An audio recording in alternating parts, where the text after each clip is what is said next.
There are truths not recorded with ink and paper. They are carved in stone and guarded by the silence of millennia. They speak of the stars before astronomy existed, of structures that defy gravity, of an ancient world far wiser than we imagine. The past is not dead. It's not even past.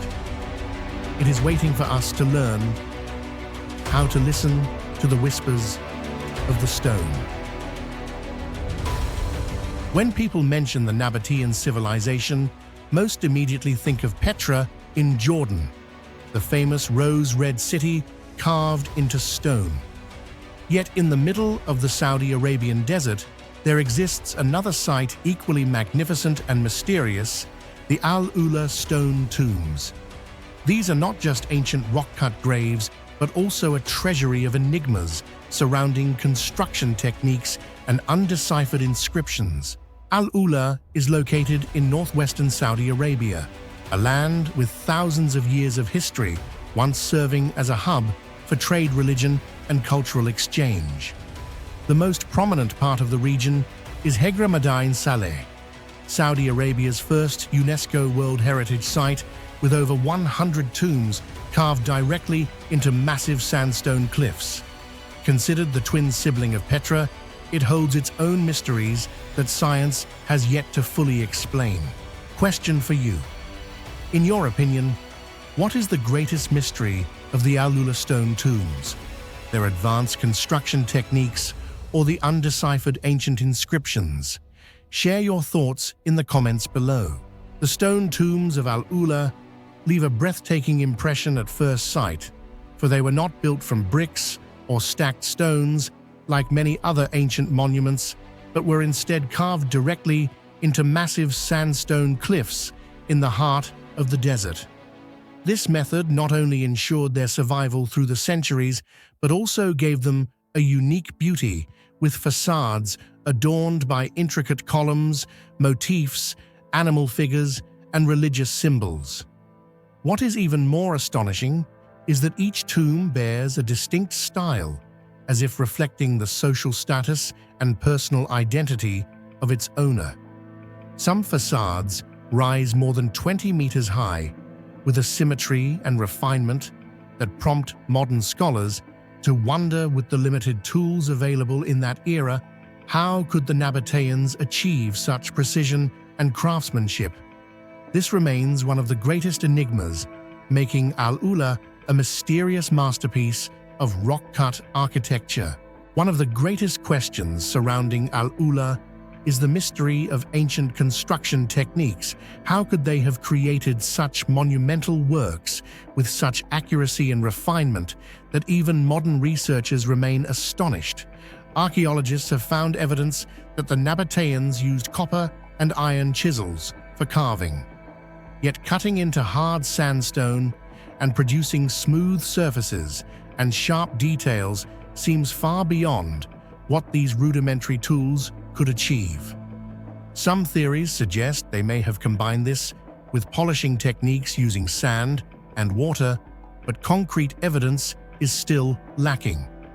In particular, many traces on the cliff faces indicate that the process likely began from the top down, both to prevent falling debris from damaging completed sections and to ensure overall symmetry. However, maintaining perfect proportions on steep vertical surfaces was still a massive challenge, raising questions about the Nabateans' advanced measuring and planning abilities. Furthermore, the issue of labor organization remains unresolved.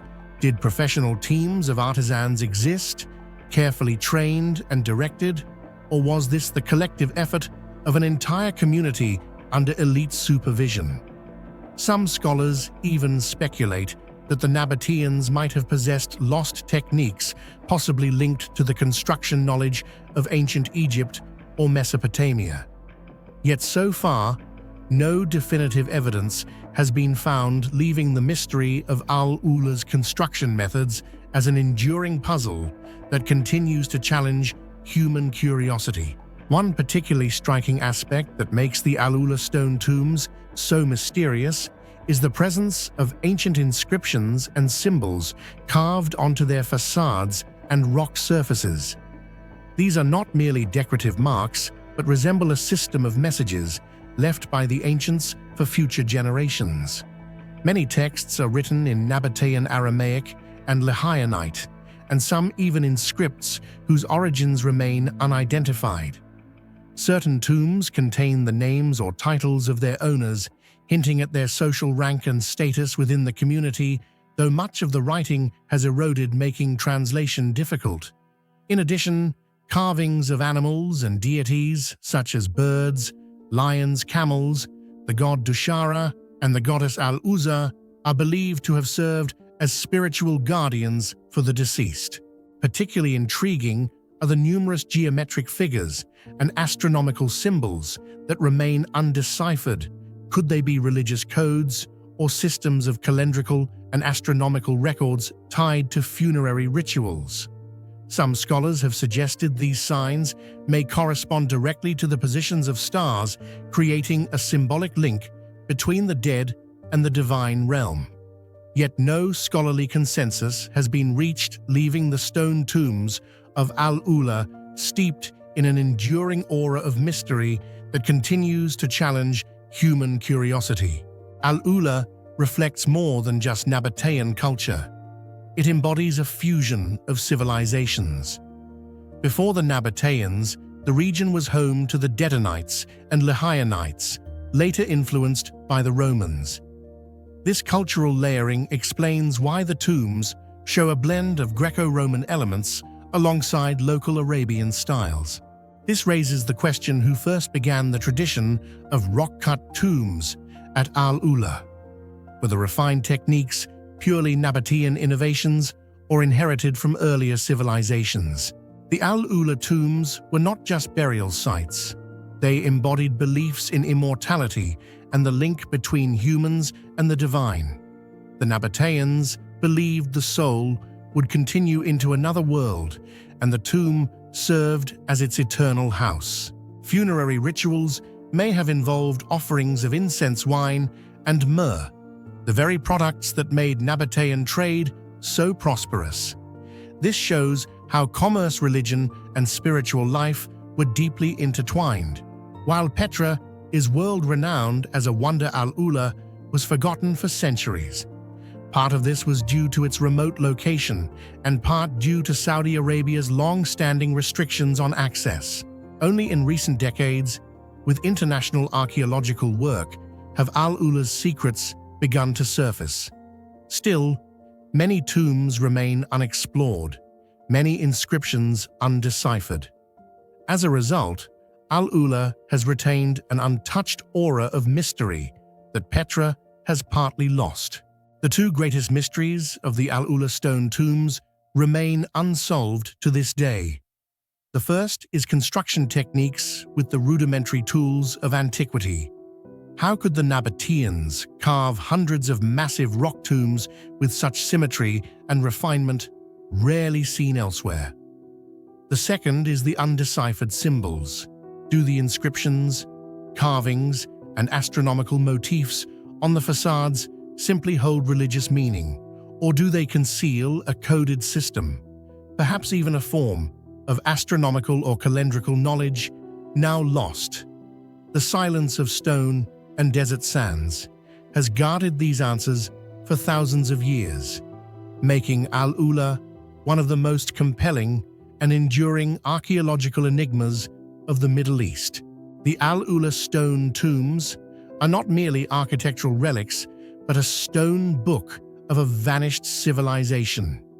Each tomb is a page of history, each symbol a message from the ancients. Yet humanity still cannot fully read those messages, and therein lies the allure of Al-Ula, both visibly present yet eternally distant, an unending mystery.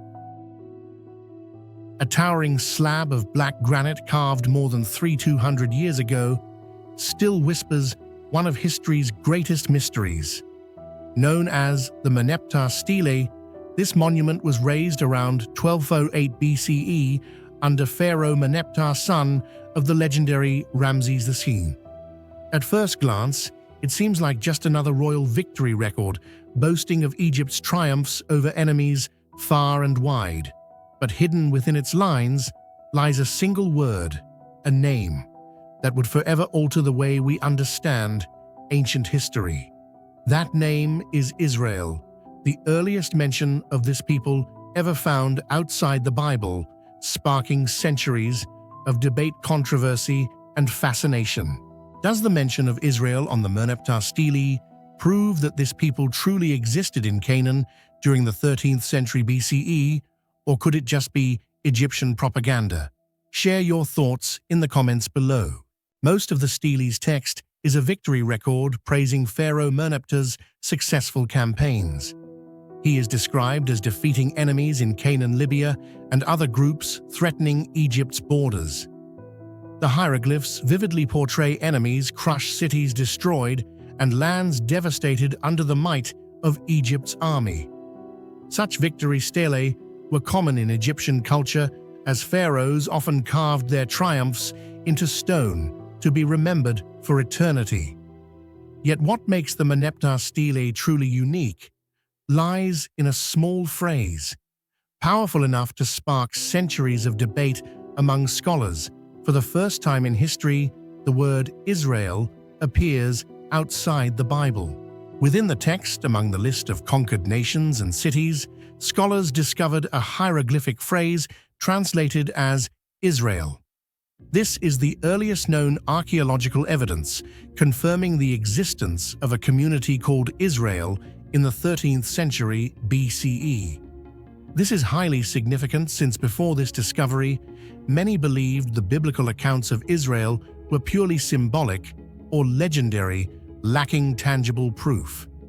And yet a single word carved in stone, preserved across millennia, became the foundation for an academic debate that continues to this very day. The appearance of the word Israel on the Merneptah stele is not merely a historical detail, but rather opens up a series of unresolved questions. What is striking is that in the text, Israel is not described as a kingdom or a city, the usual way Egyptians referred to political entities, but is instead depicted as a people. The accompanying hieroglyph does not denote a governed territory, but rather a human community, a group with its own distinct identity, yet without a formal state. This description has led many scholars to conclude that around 1200 BCE, Israel existed only as a tribal confederation or a nomadic community scattered across Canaan. The fact that they were named in an Egyptian inscription indicates that even without a state, Israel was significant enough to be recognized as a collective identity distinct from the many other peoples of the region. If Israel was merely a small tribal group, why were they important enough to appear in an Egyptian political record? Pharaoh Merneptah, placing Israel alongside entities like Libya, Canaan, and Ashkelon, suggests this group had a role or influence in the region that Egypt could not ignore. This mystery has fueled endless scholarly debate. Was Israel already an emerging force at the time, or simply a local community Egypt listed as an enemy to exaggerate its victory? The connection between the Merneptah stele and the Bible is one of the most debated topics. According to the Old Testament, the Israelites were once enslaved in Egypt, later led by Moses to escape and wander for 40 years in the desert before reaching the Promised Land. However, the Merneptah stele dated to the 13th century BCE clearly records that Israel was already present in Canaan at that time. This raises a major paradox. Was the Exodus truly a historical event, or merely a religious narrative symbolizing the longing for freedom? Some scholars propose that there may have been multiple Israelite groups, some settling early in Canaan, while others remained in Egypt and migrated later. This divergence keeps researchers in constant debate, as each possibility profoundly impacts how we understand both the history of the ancient Near East and the authenticity of the Bible. Another fascinating hypothesis is that the Steles inscriptions may have served more as political propaganda than factual record. When Merneptah ruled, he inherited a nation that had peaked under Ramses II. To assert his authority, Merneptah needed glorious victories to reinforce his legitimacy among both people and nobility.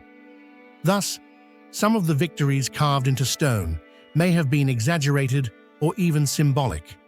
So the famous line, "Israel is laid, waste its seed is no more."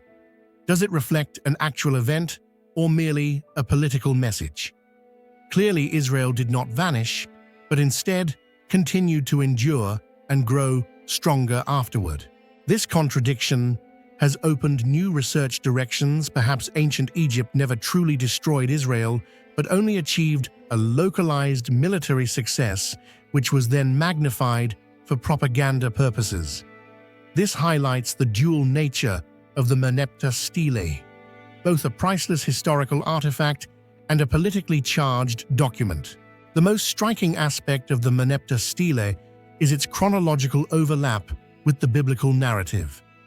Many scholars argue that if the Exodus truly occurred, it must have taken place in the 13th century BCE, the very period of Merneptah's reign.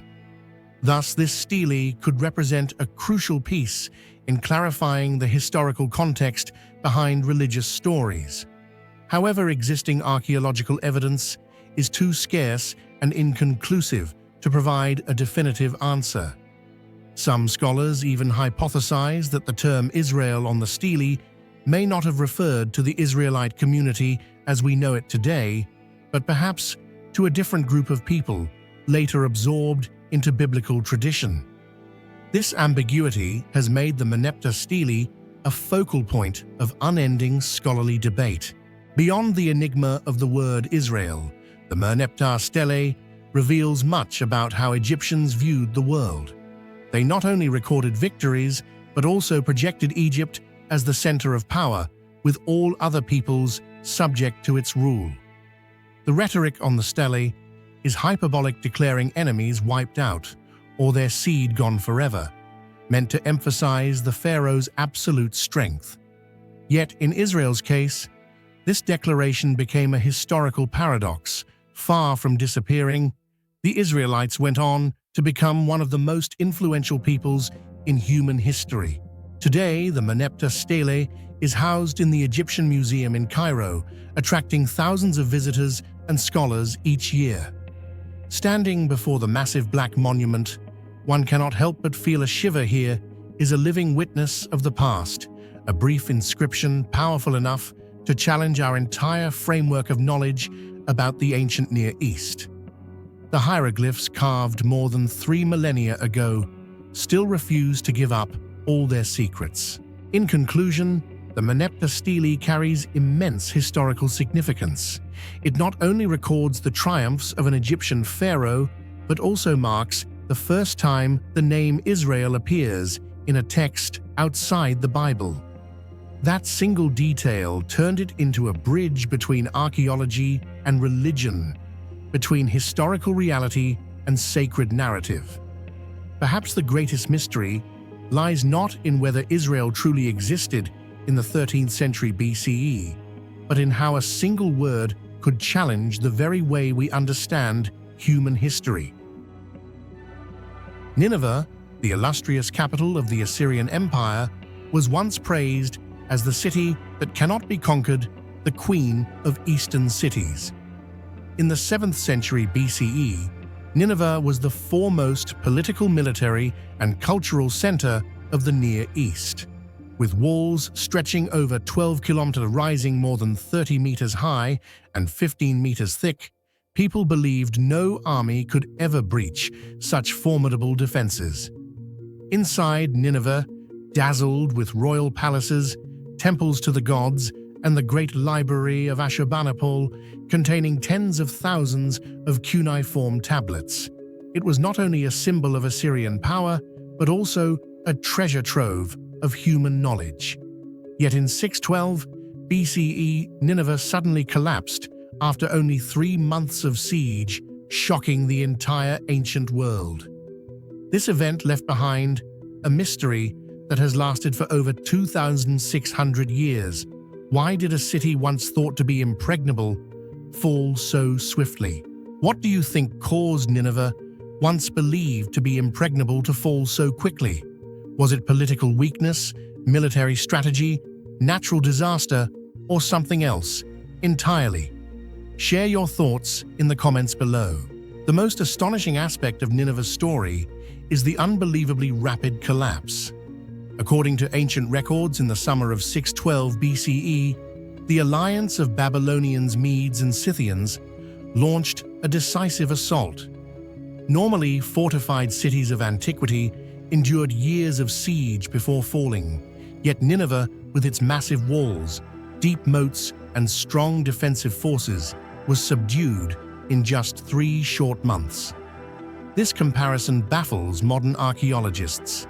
Babylon took decades to be conquered. Tyre resisted for many years, but Nineveh, the pride and symbol of Assyrian power, vanished almost instantly.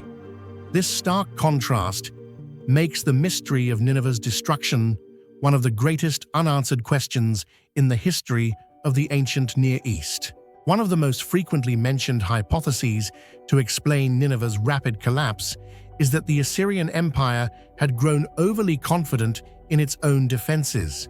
With walls several meters thick, towering high, and an army that had once spread terror across the Near East, the Assyrian court believed that no force could breach their stronghold.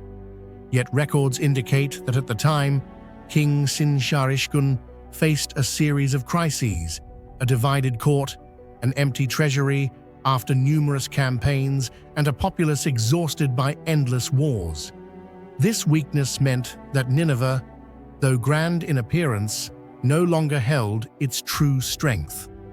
However, many scholars emphasize that political and financial factors alone cannot explain why a city with such formidable fortifications, long considered impregnable, could be breached in just a matter of weeks.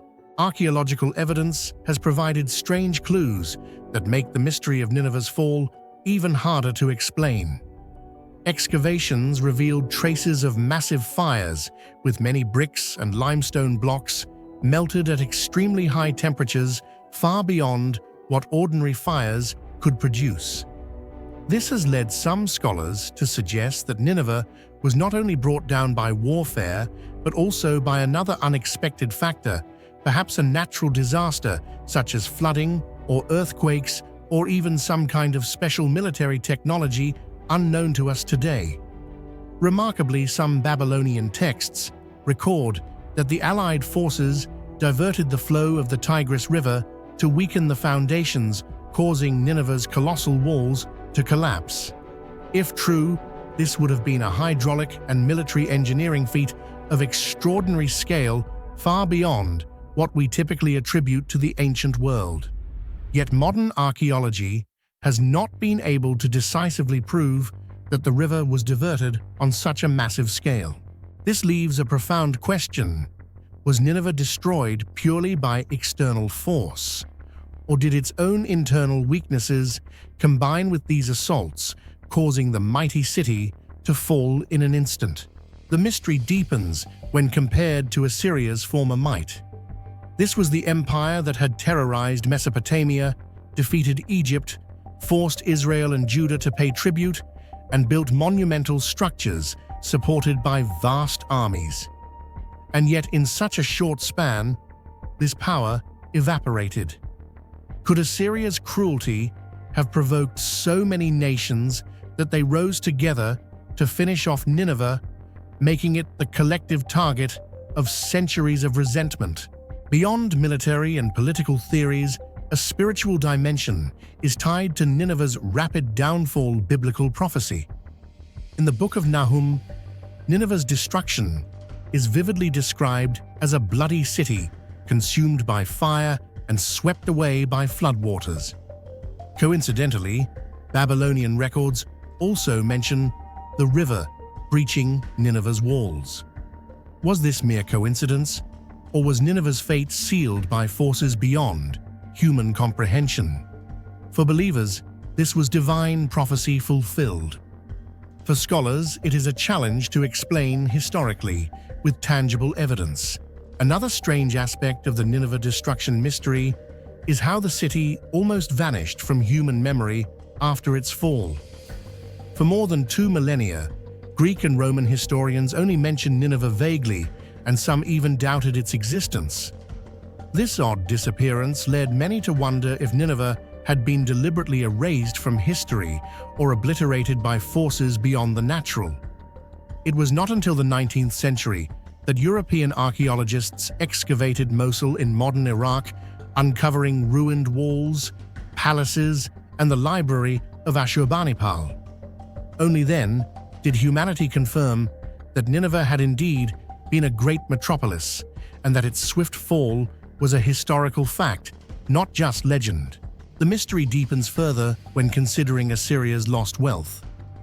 The library of Ashurbanipal was discovered with over 30,000 clay tablets, yet this may have been only a fraction.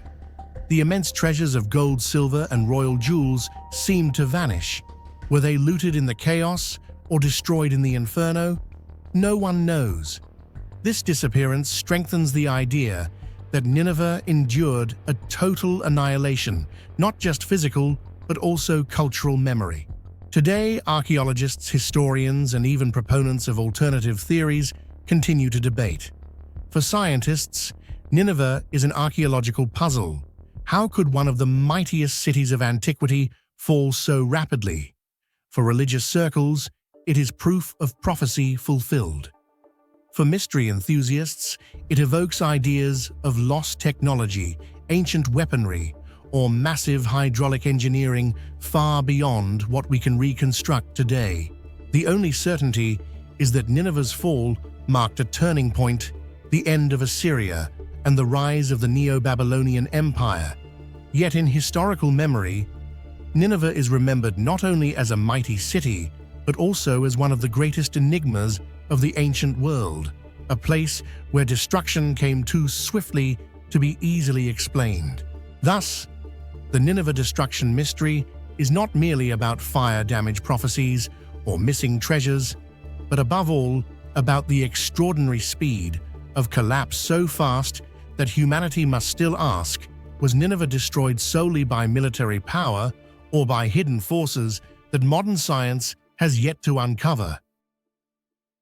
In the history of humankind, when speaking of the earliest religious and political structures, one cannot overlook the city of Uruk, one of the very first urban centers of Mesopotamian civilization. Here, around the 4th millennium BCE, a remarkable temple arose, the Uruk White Temple. This building bore the marks not only of ancient Sumerian belief, but also stood as evidence of the extraordinary development of architectural techniques in early human history. The White Temple was erected on an artificial platform about 12 meters high, standing out in the heart of Uruk as a symbol of the connection between heaven and earth. The Sumerians believed that elevating the temple brought them closer to the gods, allowing divine beings to witness their prayers and rituals more easily. This structure was dedicated to the god Anu, the sky god, the most powerful figure in the Sumerian pantheon. Yet what makes the White Temple one of the most fascinating mysteries of archaeology lies not only in its religious meaning, but especially in the way ancient builders constructed and preserved it with seemingly fragile materials, mud brick and white plaster. What do you think was the real secret behind the White Temple's construction? Was it lost technology, constant maintenance, or something we still haven't discovered? Share your thoughts in the comments below. When looking at the Uruk White Temple, what astonishes us is not only its scale and elevated position, but also the materials the Sumerians used to build such a monumental structure. Unlike Egypt, with its limestone, or Greece, with its marble, Mesopotamia was completely lacking in natural stone resources. The only materials they had in abundance were mud and clay from the Tigris and Euphrates rivers. Instead of seeing this as an obstacle, the Sumerians turned it into a foundation, proving their remarkable adaptability and creativity. They mixed clay with straw or reeds to increase cohesion and prevent cracking, then dried the bricks under the harsh desert sun. Tens of thousands of such mud bricks were crafted and stacked to form the massive platform that supported the entire temple. The most striking feature was the bright white plaster that covered the entire outer surface. This coating not only made the temple shine under the sunlight, but also turned it into a sacred beacon, like a spiritual lighthouse across the barren plain. Yet this very detail opens great mysteries. How could mud bricks, normally so vulnerable to rain and wind, erosion, survive for thousands of years? Did the Sumerians possess a special formula to increase durability, or did they fire some bricks at high temperatures to create a protective layer while leaving the rest sun-dried to save labor? These hypotheses remain under debate, and they are precisely what make the White Temple endlessly fascinating, a place where seemingly fragile bricks were transformed into an enduring symbol of an ancient civilization. One of the most mysterious aspects of the White Temple does not lie in its religious meaning, but in the way the Sumerians managed to construct it. The temple was built on an artificial mound, rising as high as 12 meters, which meant that tens of thousands of mud bricks had to be transported, lifted, and arranged with precision. What astonishes archaeologists is that despite the absence of advanced iron tools or any form of machinery, the Sumerians were still able to create a balanced, durable structure that endured for millennia. The layout of the White Temple reveals remarkable planning, thick walls to resist erosion traces, suggesting the presence of a drainage system to protect the foundations from rainfall, and an interior divided into 3 distinct rooms, with entrances precisely aligned to an axis, all of which demonstrate an architectural mindset far ahead of its time. Some scholars even suggest that the Sumerians may have already grasped the early principles of compression and load distribution, the very foundations of construction engineering, thousands of years before humanity formally recorded and systematized them as science. The mystery of how they combined knowledge, labor, and intuition to create this monument remains an open question, continually fueling the curiosity of researchers today. The name White Temple comes from the white plaster coating. This was not just aesthetic, but deeply symbolic.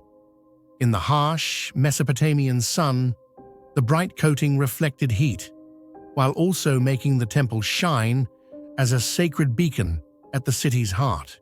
Scholars argue that white here symbolized purity, the heavens, and direct connection with the god Anu, yet maintaining that white surface over time must have required regular restoration or a special plastering technique still unknown to us. This remains puzzling, since most mud brick buildings have long since lost their original brilliance, while the White Temple retained its striking glow. The White Temple was more than a sanctuary. It was a statement of the union between religious and political authority. Only the king and the priestly class could access the interior shrine and altar. This reinforced their position as intermediaries between gods and the community. Its lofty placement overseeing the entire city was a constant reminder that both Anu and the king were ever present, watching over the people.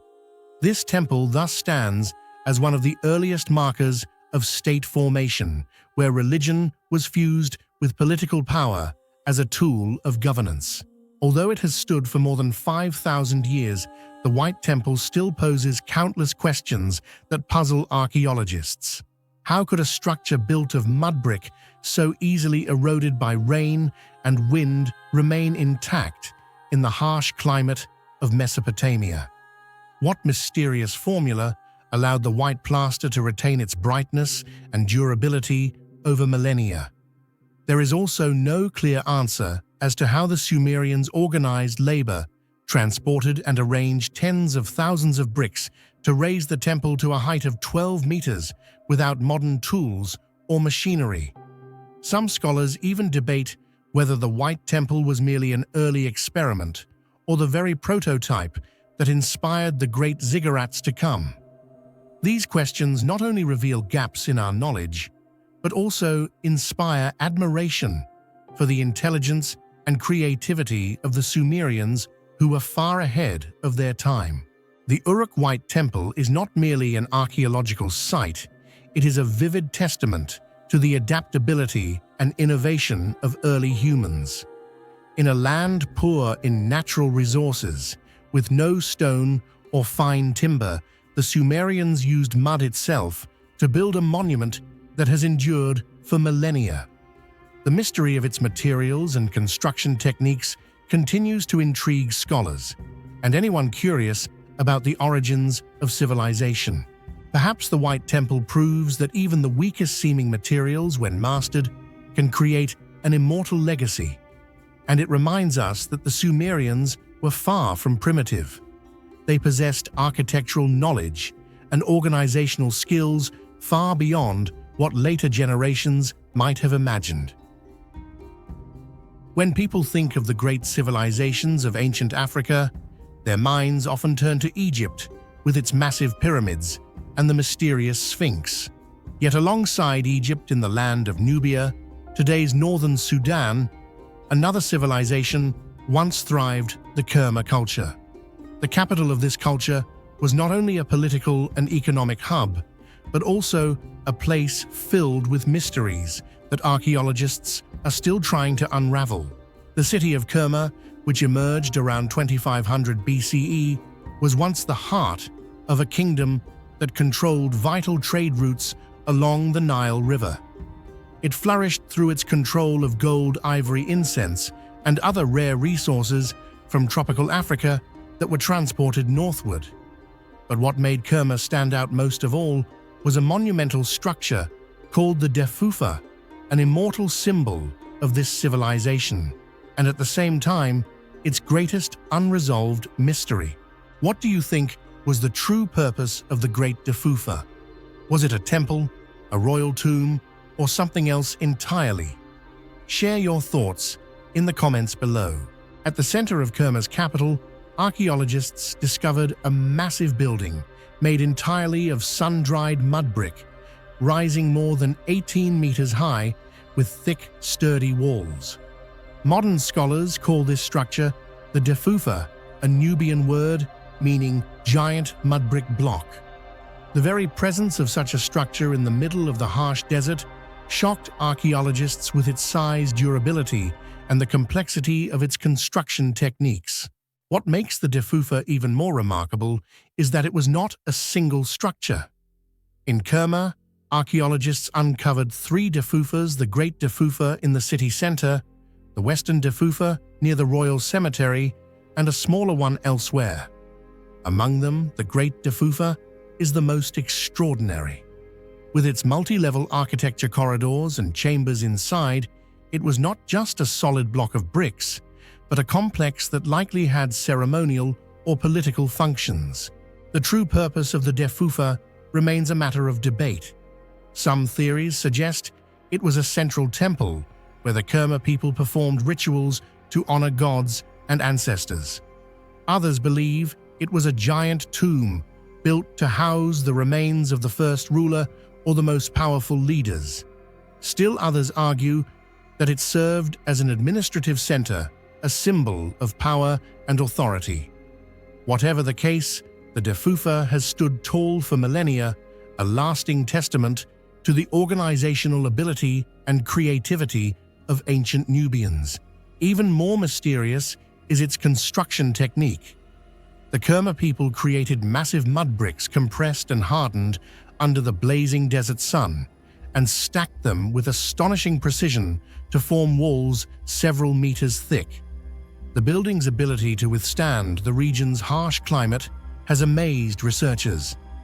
After more than 4,000 years, the Defufa still stands, while many stone structures elsewhere have crumbled. This proves that the people of Kerma were not inferior to the Egyptians in architecture. Indeed, they may have possessed unique techniques that modern builders still cannot fully replicate. Alongside the Defufa, Kerma is also famous for its royal cemeteries. Many massive burial mounds have been discovered, some containing the remains of hundreds of sacrificed individuals buried alongside kings to serve them in the afterlife. The largest tombs were ringed with stone circles and filled with lavish grave goods, gold jewelry, fine pottery, and even animals such as cattle, symbols of power and prosperity. The presence of such large-scale human sacrifices raises troubling questions.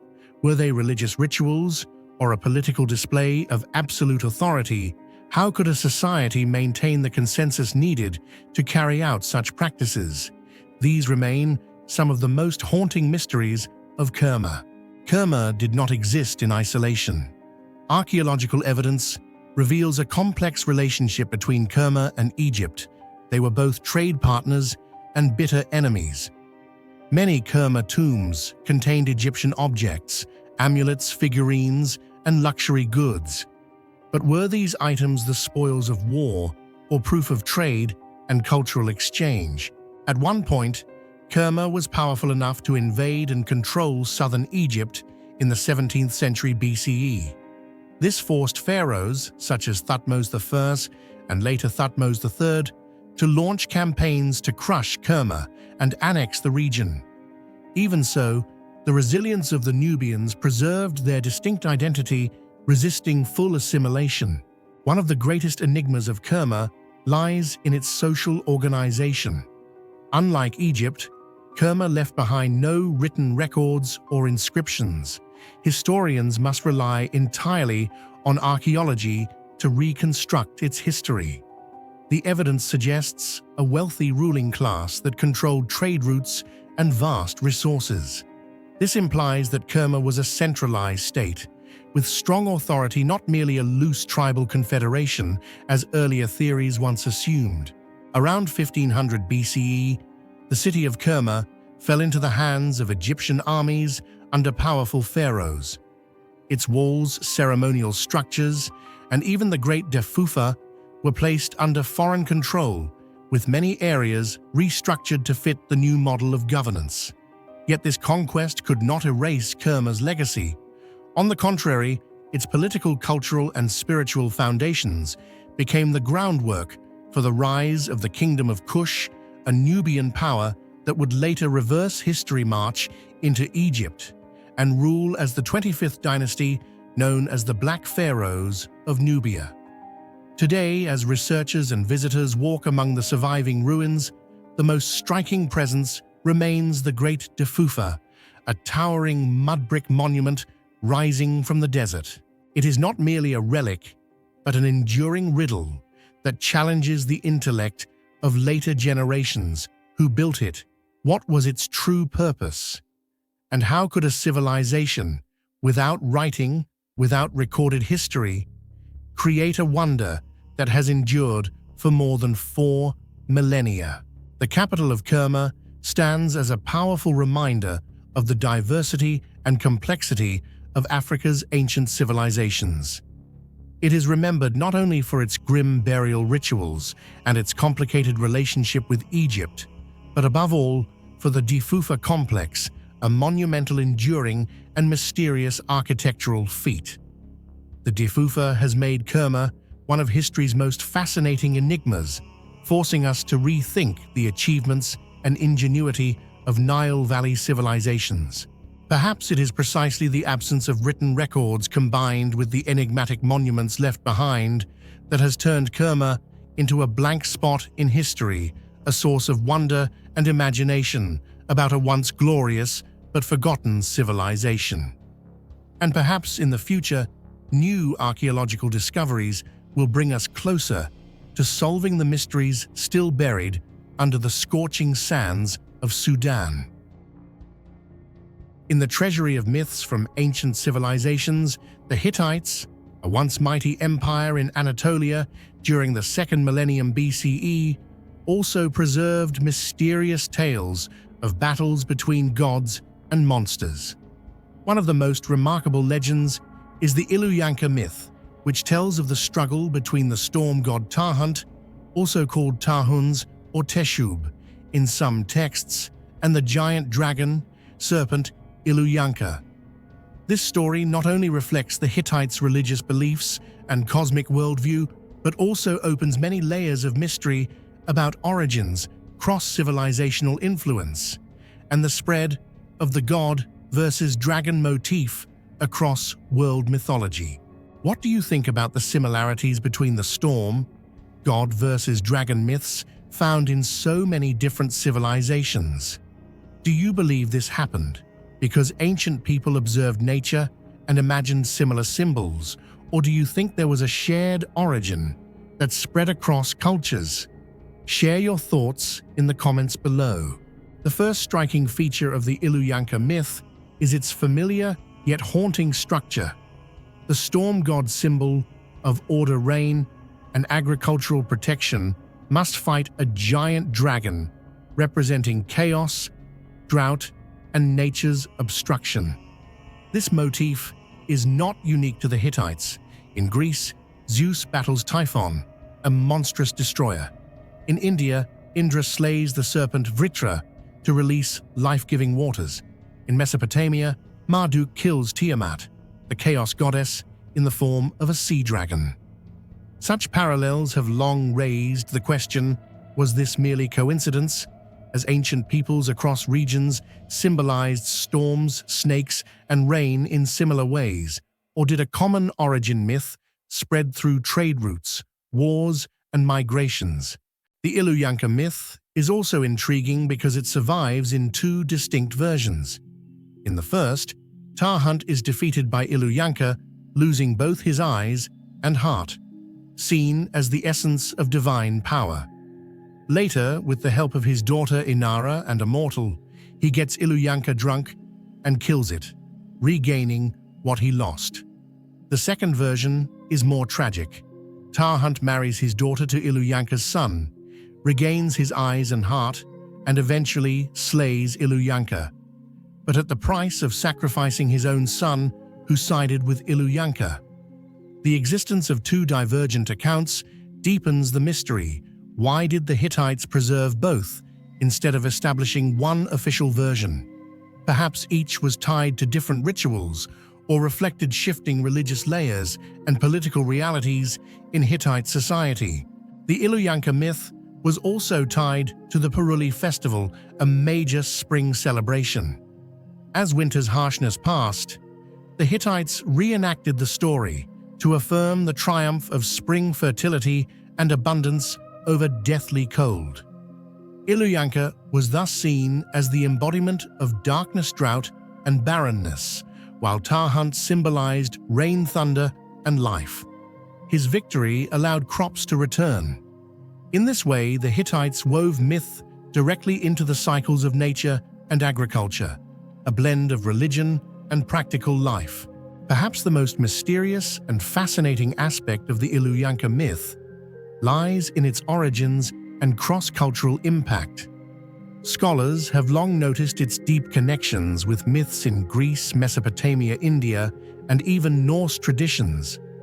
The Hittites lived in Anatolia, a crossroads of Asia and the Mediterranean. It was a hub of ancient trade, where merchants, warriors, and priests exchanged not only goods, but also stories and symbols. Many scholars argue the Hittites acted as intermediaries in transmitting the storm god versus dragon motif from Mesopotamia to Greece. This might explain why Zeus versus Typhon in Greek myth so closely resembles Tarhunt versus Illuyanka, yet the theory is contested.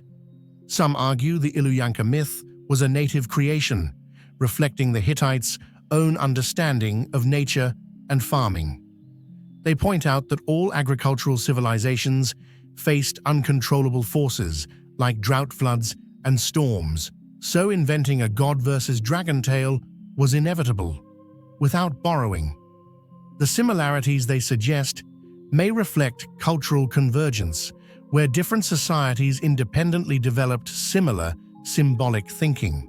The mystery deepens when asking if diffusion did occur. Where was the true origin? Mesopotamia, with Marduk and Tiamat; India, with Indra and Vritra; or Anatolia, with Tarhunt and Iluyanka?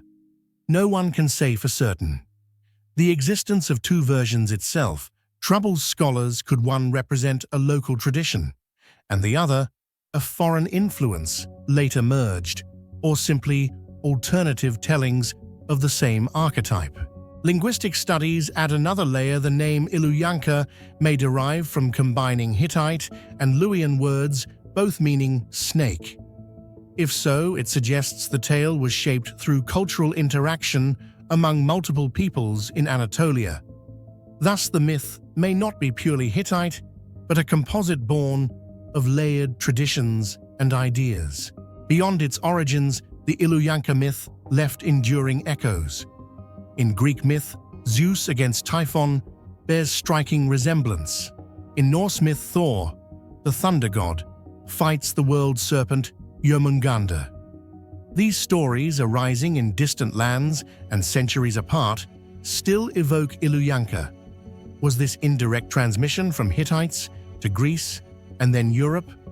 Or did humans everywhere, staring at storms and giant snakes in nature, independently imagine a common cosmic enemy? This universality is what keeps the Iluyanka myth shrouded in mystery, at once specific, universal, local, and global.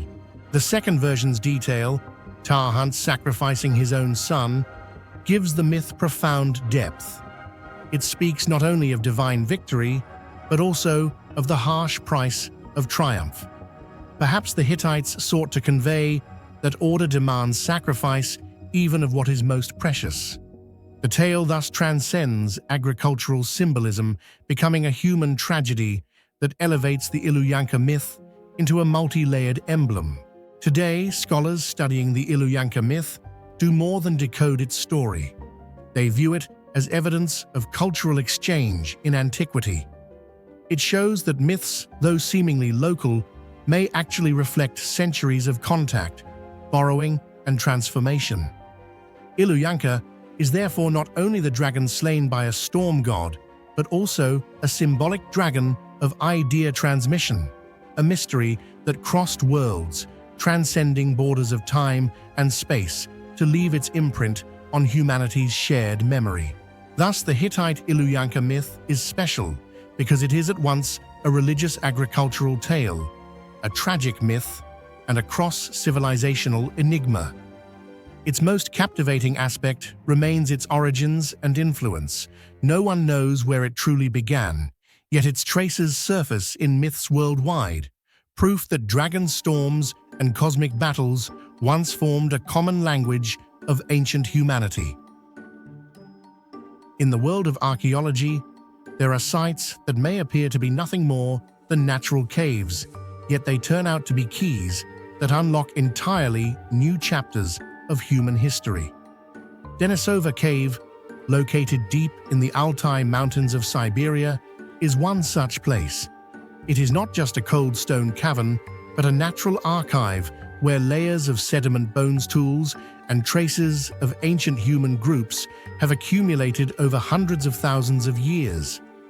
From a tiny bone fragment less than 2 centimeters long, scientists discovered an entirely new branch of humanity, the Denisovans, completely reshaping our understanding of human evolutionary history.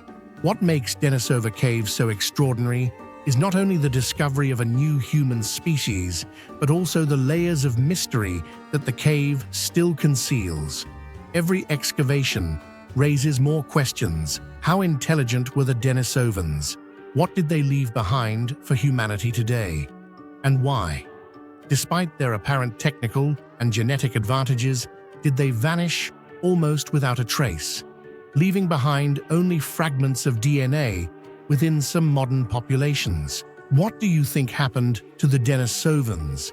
Were they wiped out by climate change, absorbed into Homo sapiens, or is there another explanation we haven't yet uncovered? Share your thoughts in the comments below. I'd love to hear your theories. In 2010, the unassuming fragment of a finger bone found in the cave shook the scientific world. At first glance, it seemed like nothing more than an ordinary fossil fragment. But once its DNA was decoded, it revealed an unprecedented secret: a completely new human species living alongside both Neanderthals and Homo sapiens, the Denisovans. Until that point, scientists believed that humanity's history was limited to only a few major branches. The arrival of the Denisovans showed that the evolutionary tree was far more complex than previously imagined. This discovery opened a vast new door to the diversity of ancient humans. The Denisovans not only existed, but also possessed unique characteristics that continue to influence modern humans to this day. One of the most remarkable aspects of Denisova Cave comes from what genetics revealed.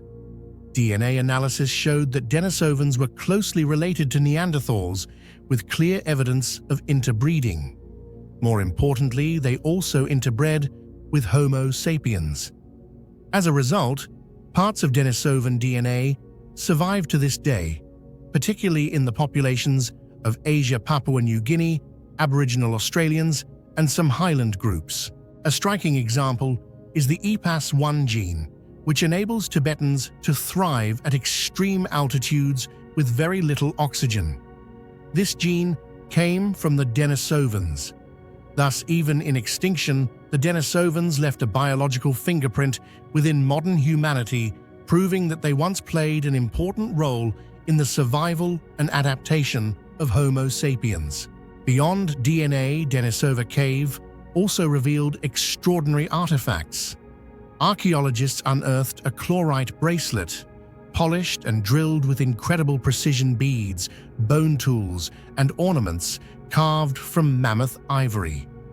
These objects are more than 40,000 years old, proving that the Denisovans possessed craftsmanship equal to, and in some cases surpassing, that of contemporary Homo sapiens. Such refinement raises a profound question.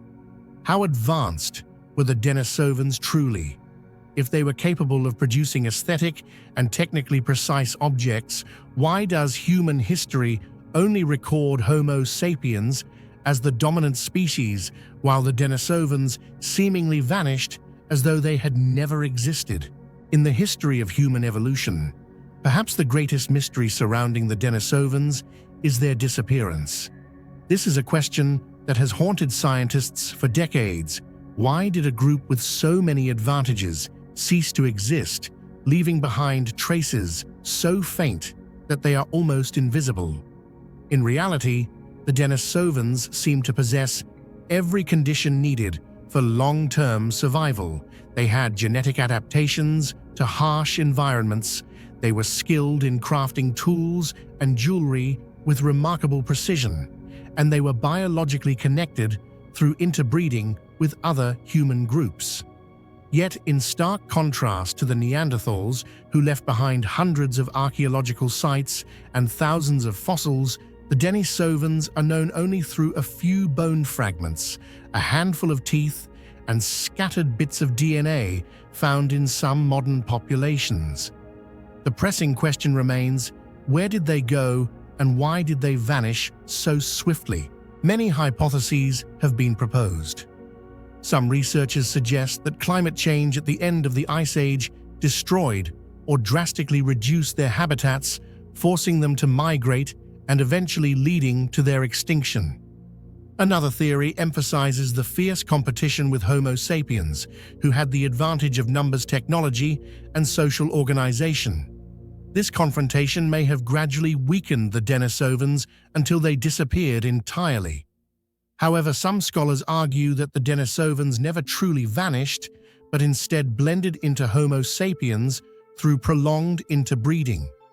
This would explain why Denisovan genes still survive in us today, especially among populations in Asia and Oceania, even though their distinct identity has been lost. What makes their disappearance even more perplexing is the lack of archaeological evidence. While Neanderthals have been studied across hundreds of sites, nearly everything we know about the Denisovans comes from a single location, Denisova Cave in Siberia. Could it be that the Denisovans lived primarily in high mountains, deep forests, or other inaccessible areas, leaving us unable to uncover their traces? Or did they truly leave behind far fewer remains than other human species, as if destiny had decreed that history should erase them? This void transforms the Denisovans into one of the most haunting enigmas of human evolution. It reminds us that evolution is not a straight path, but a tangled network where many branches once flourished and some disappeared in silence.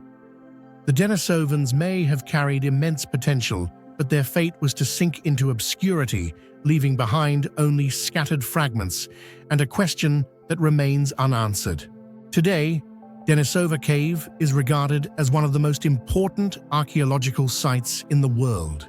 Its sediment layers preserve over 200,000 years of history, recording traces of ancient humans across many generations.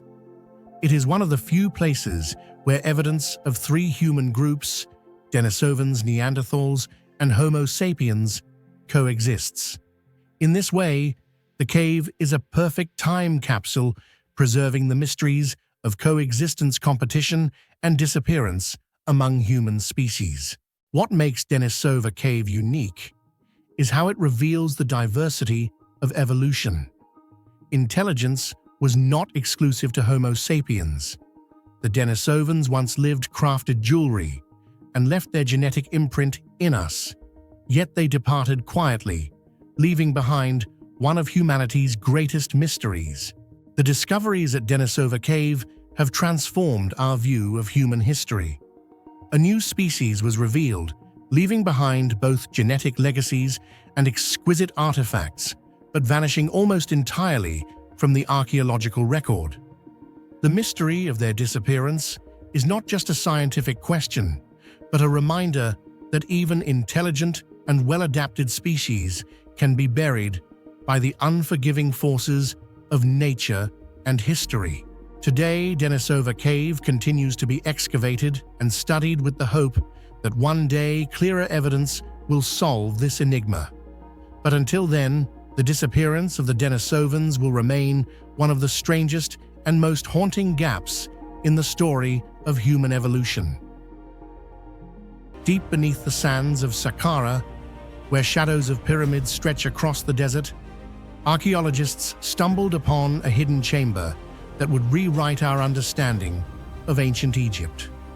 Sealed away for over 2 millennia lay more than 100 wooden coffins stacked, painted, and preserved as if waiting for their story to be told. They were not the tombs of kings, yet their brilliance rivaled royal treasures, dazzling colors that refused to fade, golden masks that gleamed in the torchlight, and sacred inscriptions that still whispered prayers to forgotten gods. This was not just a burial site, it was a secret gallery of funerary art, a testament to craftsmanship so advanced that even modern science struggles to explain how it has endured the passage of time. In your opinion, how were the ancient Egyptians able to create paint layers so durable that even today we cannot perfectly replicate them?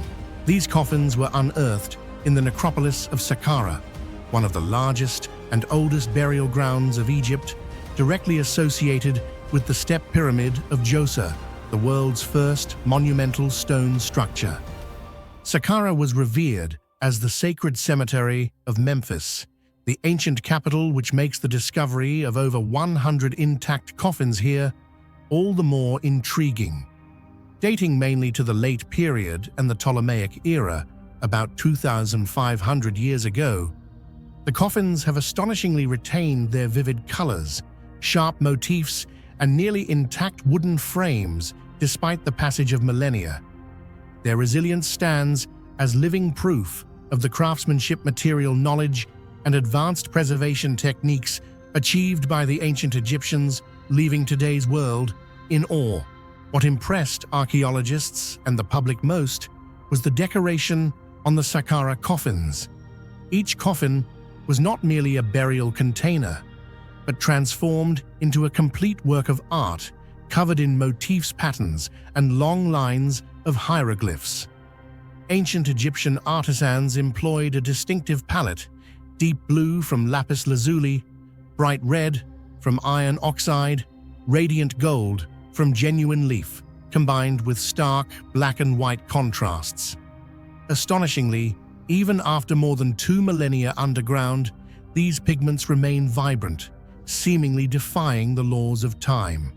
This demonstrates their near-perfect mastery of paint preparation and wooden surface treatment. Beyond aesthetic beauty, every detail carried spiritual meaning. The hieroglyphic inscriptions were prayers and spells from the Book of the Dead, serving as a sacred map to guide the soul safely through the perils of the afterlife and into the eternal realm. One of the most astonishing aspects of the 100 Saqqara coffins is the remarkable refinement of their carved details.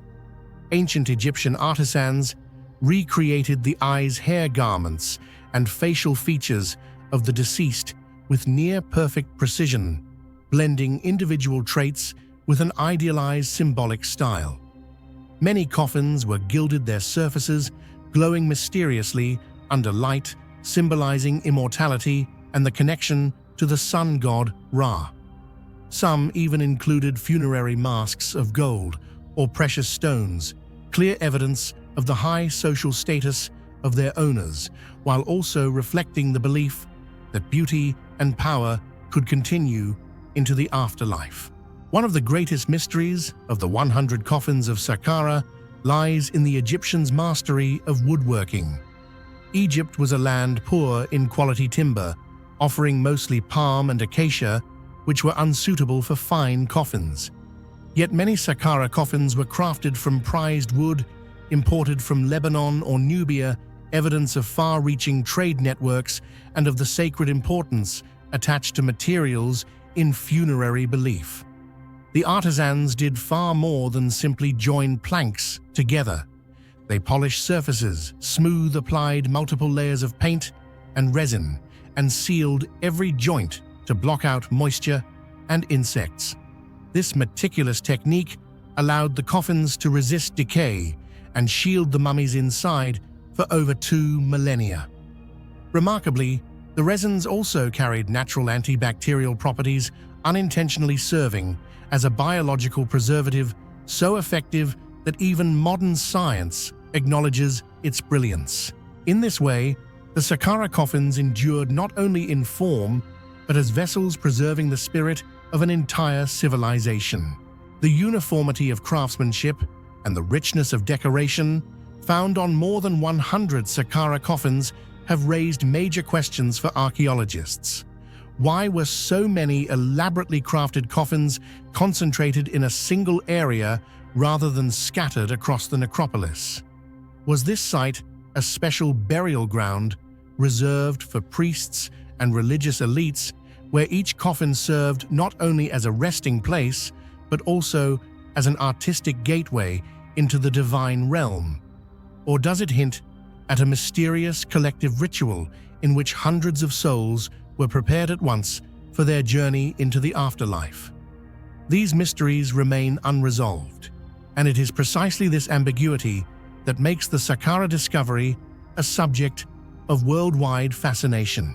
Beyond the intact coffins, archaeologists uncovered a rich trove of accompanying artifacts, including wooden and golden statues of deities such as Sokar Osiris, along with countless amulets and canopic jars once used to hold the organs of the deceased.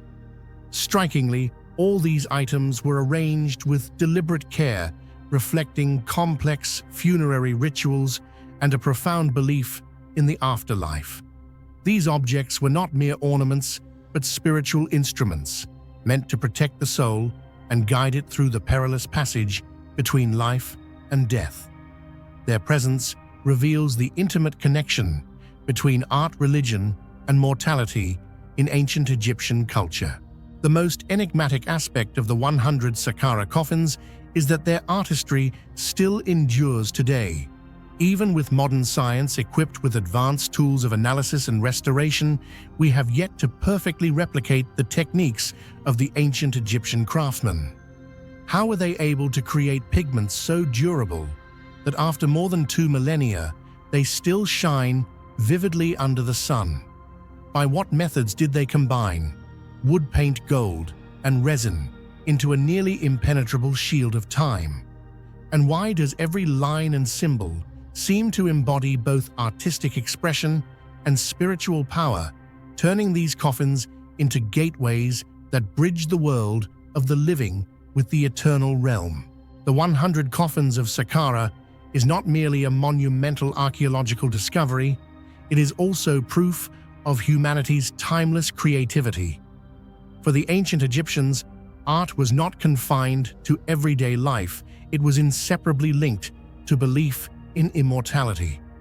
Each coffin is a message, a story told through the language of color, symbol, and spirit.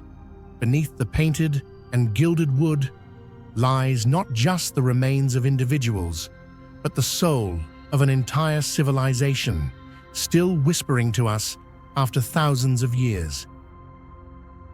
When speaking of ancient Egypt, people often think of the pyramids, the temples of Karnak and Luxor, or the majestic statues of the pharaohs. But few realize that behind these enduring monuments lies a crucial source, Gebel el-Silsila, one of the largest and most mysterious sandstone quarries along the Nile, not far from Aswan. This was the birthplace of countless massive stone blocks, later transported hundreds of kilometers to build humanity's wonders. Yet Gebel el-Silsila was not just a quarry. Archaeological discoveries here reveal a much broader picture. Sophisticated quarrying techniques, the working lives of stonecutters, the spiritual beliefs tied to their labor, and above all, the unsolved mystery: how did the ancient Egyptians manage to quarry, transport, and install sandstone blocks weighing tens, even hundreds of tons with such astonishing precision? In your opinion, how did the ancient Egyptians quarry and transport those massive sandstone blocks from Gebel el-Silsila to grand monuments like Karnak and Luxor? Share your thoughts in the comments section below. Located between Aswan and Kom Ombo, Gebel el-Silsila is a sandstone ridge stretching along the Nile. As early as the New Kingdom, it had already become a major supplier of building material for many famous monuments in Thebes and other cities. What makes Gebel el-Silsila special is the high quality of its sandstone, hard, durable, and capable of being extracted in large, intact blocks. This made the site the principal source of stone for temples such as Karnak, Luxor, Edfu, and Dendera. Some colossal monuments and columns were also cut directly from here before being shipped down the Nile.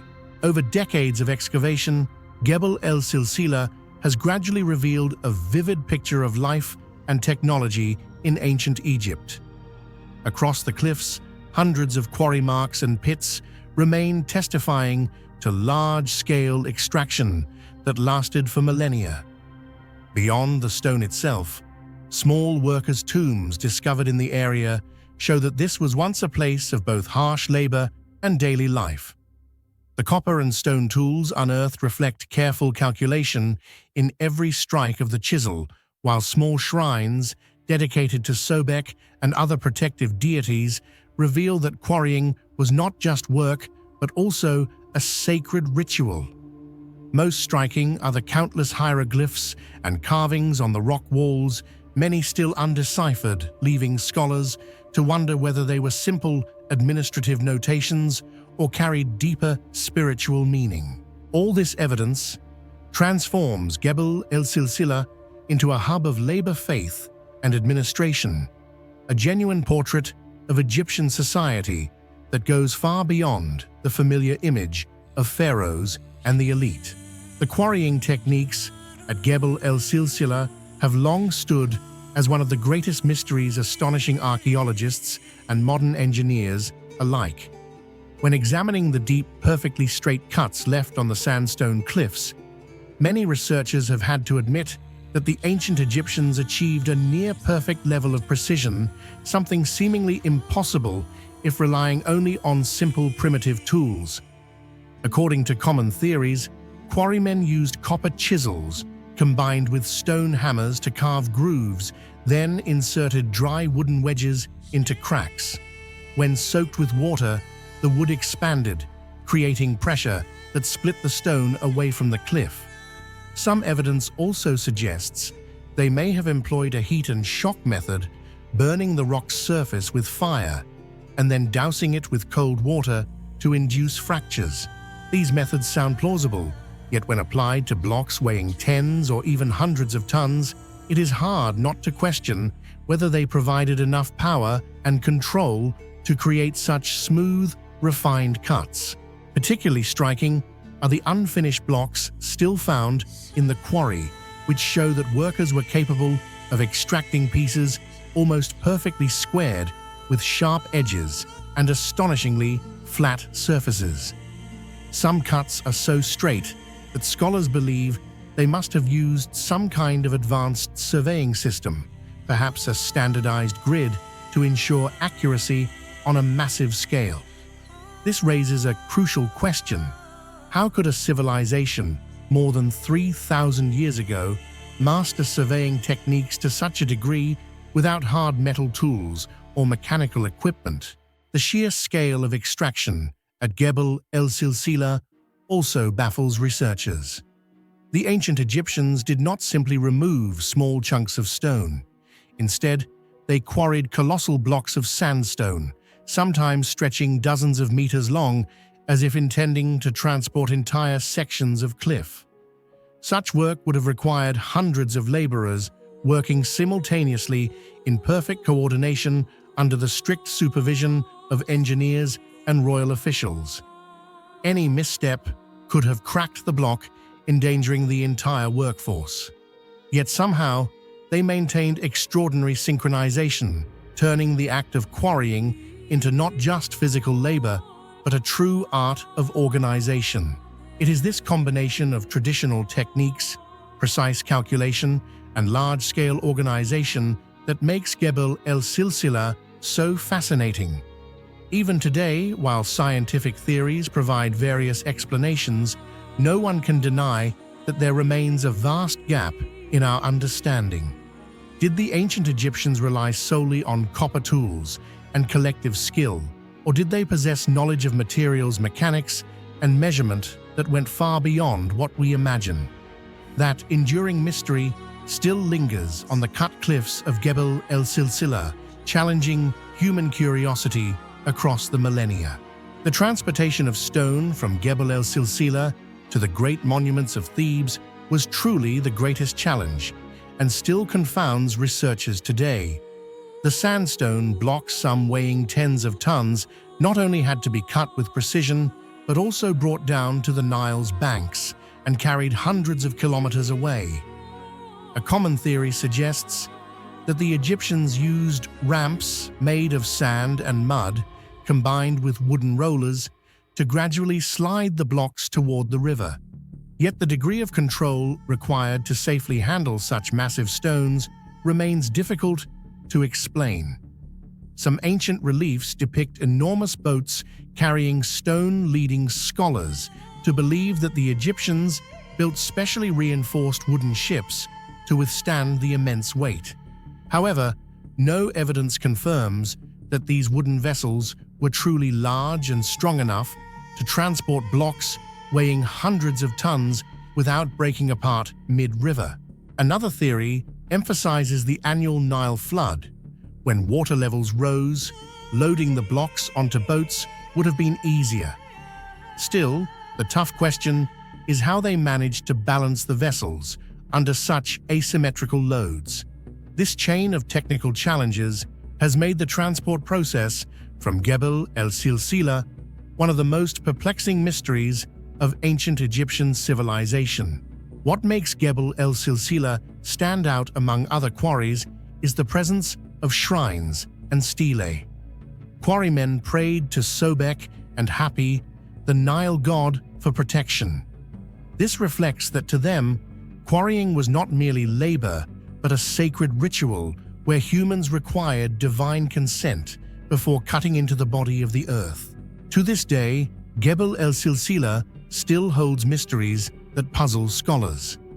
The perfectly straight and smooth cuts on colossal sandstone blocks seem to exceed the capabilities of simple copper tools, raising questions about the true level of ancient Egyptian technology. Countless symbols and carvings remain on the cliff walls, yet their meaning is undeciphered. Were they mere records of labor management, or did they carry deeper spiritual significance linked to protective deities? An even greater challenge lies in reconstructing the image of the massive boats that transported blocks weighing tens of tons down the Nile. How were they designed to withstand such overwhelming weight without breaking apart? All these questions suggest that perhaps we have not fully appreciated the true sophistication of ancient Egyptian engineering. Gebel el-Silsila was more than a quarry. It is a testament to the ingenuity, endurance, and sacred beliefs of the ancient Egyptians. The sandstone from here became the foundation of some of the world's greatest monuments. But it is the quarrying and transportation, seemingly just engineering, that remain among the most captivating mysteries of archaeology. Perhaps the answers still lie somewhere within the cut faces of Gebel el-Silsila, waiting for future generations to uncover. In the history of ancient Egypt, the grand royal tombs at Giza Saqqara or the Valley of the Kings are often mentioned as symbols of power and artistry. Yet sometimes smaller tombs, seemingly less significant, conceal profound mysteries about the beliefs, society, and religion of the ancient Egyptians. The tomb of Shishakti at Dashur is a prime example. Though Shishakti was not a pharaoh or a famous noble, his burial site has been the subject of scholarly debate for decades due to unusual elements in its structure, its grave goods, and especially the coffins and amulets inscribed with enigmatic texts. What do you think about the strange coffins and amulets found in Shishakti's tomb? Do they reflect a lost secret belief system, or just a little-known variation of ancient Egyptian religion? Share your thoughts in the comments below. Inscriptions on the tomb walls and fragments of stelae suggest that Shishakti was a high official during the Middle Kingdom, possibly under Amenemhat II or Senusret III. He may have been overseer of treasures or inspector of royal rituals. However, some signs are faded and many hieroglyphs are damaged, preventing scholars from confirming his exact role. This has led to speculation. Was Shishakti an overseer of funerary rites, a priest in the Dashur temple system, or even an inspector of pyramid works? Such ambiguity has made his tomb mysterious, as though Shishakti himself intended to conceal his true role. Shishakti's tomb does not fully conform to the classic mastaba style, nor does it resemble typical noble burials of the Middle Kingdom. It was cut deep underground, with multiple side chambers, a complex arrangement that recalls a blend of Old Kingdom tradition with Middle Kingdom innovations. This unusual construction raises questions. Was it an architectural experiment, or a way to reflect Shishakti's special status, someone not of royal blood, yet of importance in court? The side chambers seem designed not only for ordinary grave goods, but also for ritual objects with strong religious meaning. During the excavation of Shishakti's tomb, archaeologists discovered numerous pottery vessels, stone cups, and finely crafted artifacts. But what drew attention was that not all of them reflected purely Egyptian style. Some objects clearly showed influences from Nubia or the Near East, with patterns and techniques distinct from the norms of the time. This blend led scholars to hypothesize that Shishakti may have been involved in trade or rituals shaped by external influences. These unusual artifacts turned the tomb into more than just a resting place. It became a crossroads between Egyptian beliefs and foreign cultural influences. Among the elements that make Shishakti's tomb one of the most captivating enigmas, the wooden coffins and the system of amulets placed within them stand out the most. Far from being mere containers for the body, these coffins acted as spiritual gateways, guiding the soul into the afterlife. Many of them are still inscribed with long hieroglyphic passages belonging to the coffin texts. Normally, these texts were a continuation of the Old Kingdom's pyramid texts and would later evolve into the famous Book of the Dead of the New Kingdom. Yet in Shishakti's case, they contain such unusual elements that they have sparked enduring debate. Some spells carved on the coffins diverge completely from the familiar formulas intended to shield the soul from demons or lead it through trials. They describe the soul's passage through gates unknown to the traditional system while invoking deities rarely mentioned in mainstream religion instead of the central figures like Osiris Ra or Anubis.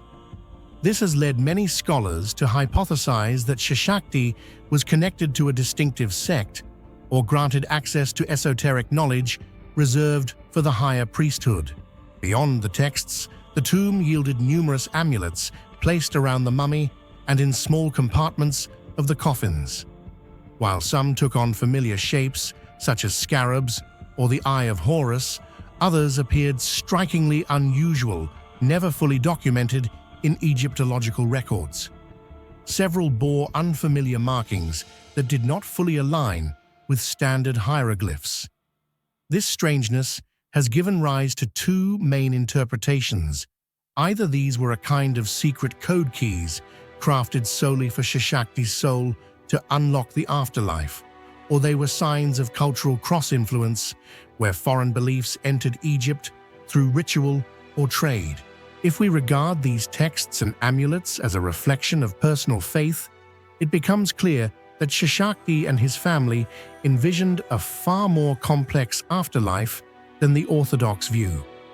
To endure it, the soul required multiple layers of protection assistance from unfamiliar gods and strange symbolic devices. Instead of relying entirely on Osiris, the traditional lord of the afterlife, Shishakti, appears to have designed for himself a unique spiritual armor. This may serve as evidence that during the Middle Kingdom, alongside official religion, there existed private or even secret currents of belief preserved within closed circles. Remarkably, some amulets carried symbols with dual meanings, simultaneously protective and threatening. A striking example is an amulet depicting a snake coiled as a shield, yet at the same time baring its fangs to spit venom.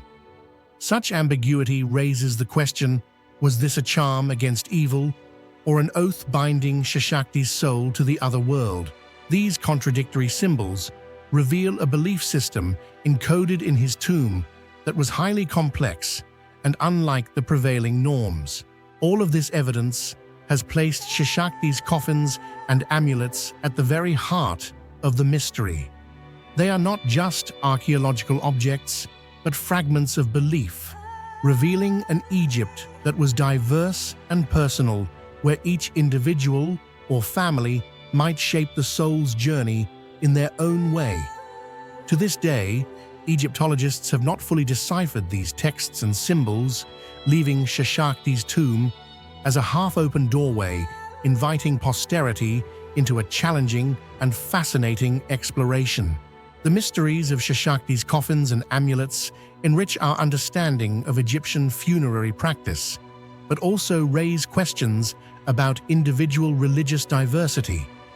Perhaps in the Middle Kingdom, alongside official state religion, there existed private streams of belief where families could select their own protective spells.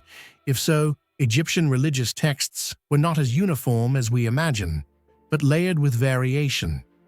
Shishakti's tomb thus stands as evidence of that complexity. The tomb's proximity to Dashur's Great Pyramids cannot be ignored. Shishakti may have been involved in managing royal works or funerary rites. His burial near such a sacred hub shows privilege, though not high enough to rest inside the pyramid itself. This raises further questions: who was Shishakti, and why did his tomb contain such unusual texts and charms? The tomb of Shishakti is far more than the resting place of an obscure official. It is a treasury of enigmas, from his uncertain identity to an unusual tomb design, cross-cultural grave goods, and above all, the coffins and amulets with rare cryptic texts. Together, they open a door to unanswered questions. Did a secret religious system exist in ancient Egypt? Are the amulets remnants of a forgotten tradition? And who exactly was Shishakti in the machinery of the Middle Kingdom? His tomb remains with undeciphered texts and puzzling symbols that continue to challenge Egyptologists. Perhaps the mystery of Shishakti will always remain a fascinating part of our search to understand ancient Egypt, a civilization that endlessly reveals and conceals its secrets. In 2018, when Norwegian archaeologists conducted surveys of a farmland in Østfold using ground-penetrating radar GPR, they accidentally uncovered one of the most important Viking discoveries of the 21st century. Beneath what seemed like ordinary soil, the faint silhouette of a nearly 20-meter-long ship appeared like a ghost. This was the Gjellestad ship burial, a rare Viking ship grave that has survived through time, holding countless mysteries about the culture, religion, power, and history of the ancient Norse. This discovery immediately shocked the scientific community, as no large Viking ship graves had been found since the 19th century, when sites like Oseberg and Gokstad were unearthed. The fact that such a massive ship still lay hidden underground after more than 1,000 years raised pressing questions. Why would the Gjellestad area, relatively obscure in written records, hold such a monumental relic? And who was the person interred within this mysterious vessel? What do you think? Who do you believe was buried inside the mysterious Viking ship at Gjellestad? A forgotten king, a powerful queen, or perhaps a legendary warrior? Share your thoughts and theories in the comments below. In Viking culture, ship burials were not common practice. They were lavish rites reserved only for the most powerful kings, chieftains, or figures of immense political and religious influence. The ship was not merely a means of travel across the seas, but a symbol of the soul's journey into the afterlife. Thus, the presence of a ship burial at Gjellestad suggests that this site once stood as an important center of power on par with more famous regions in Norse history. Around the ship, radar also revealed dozens of additional burial mounds, forming a vast cemetery where major religious ceremonies may have taken place. Gjellestad then appears not just as the resting place of a single individual, but as a sacred site, a focal point of both spiritual belief and communal power. When archaeologists began excavation, they realized that the ship at Gjellestad was far from intact. Most of the oak hull had decayed, leaving only faint dark traces in the soil, along with a few surviving fragments of wood, like the shadow of something that once existed. This discovery sparked much debate. Was this simply the result of time, moisture, and microorganisms causing the ship to disintegrate, or had it been deliberately destroyed as part of a Viking funerary ritual? In certain Norse traditions, burning or dismantling a ship held sacred meaning, releasing it from the physical world so it could continue its journey in the realm of spirits. If that was the case, then the ghostly outline left in the earth is not merely a physical remnant, but also a witness to a complex spiritual rite, making the Gjellestad mystery all the deeper and more difficult to unravel.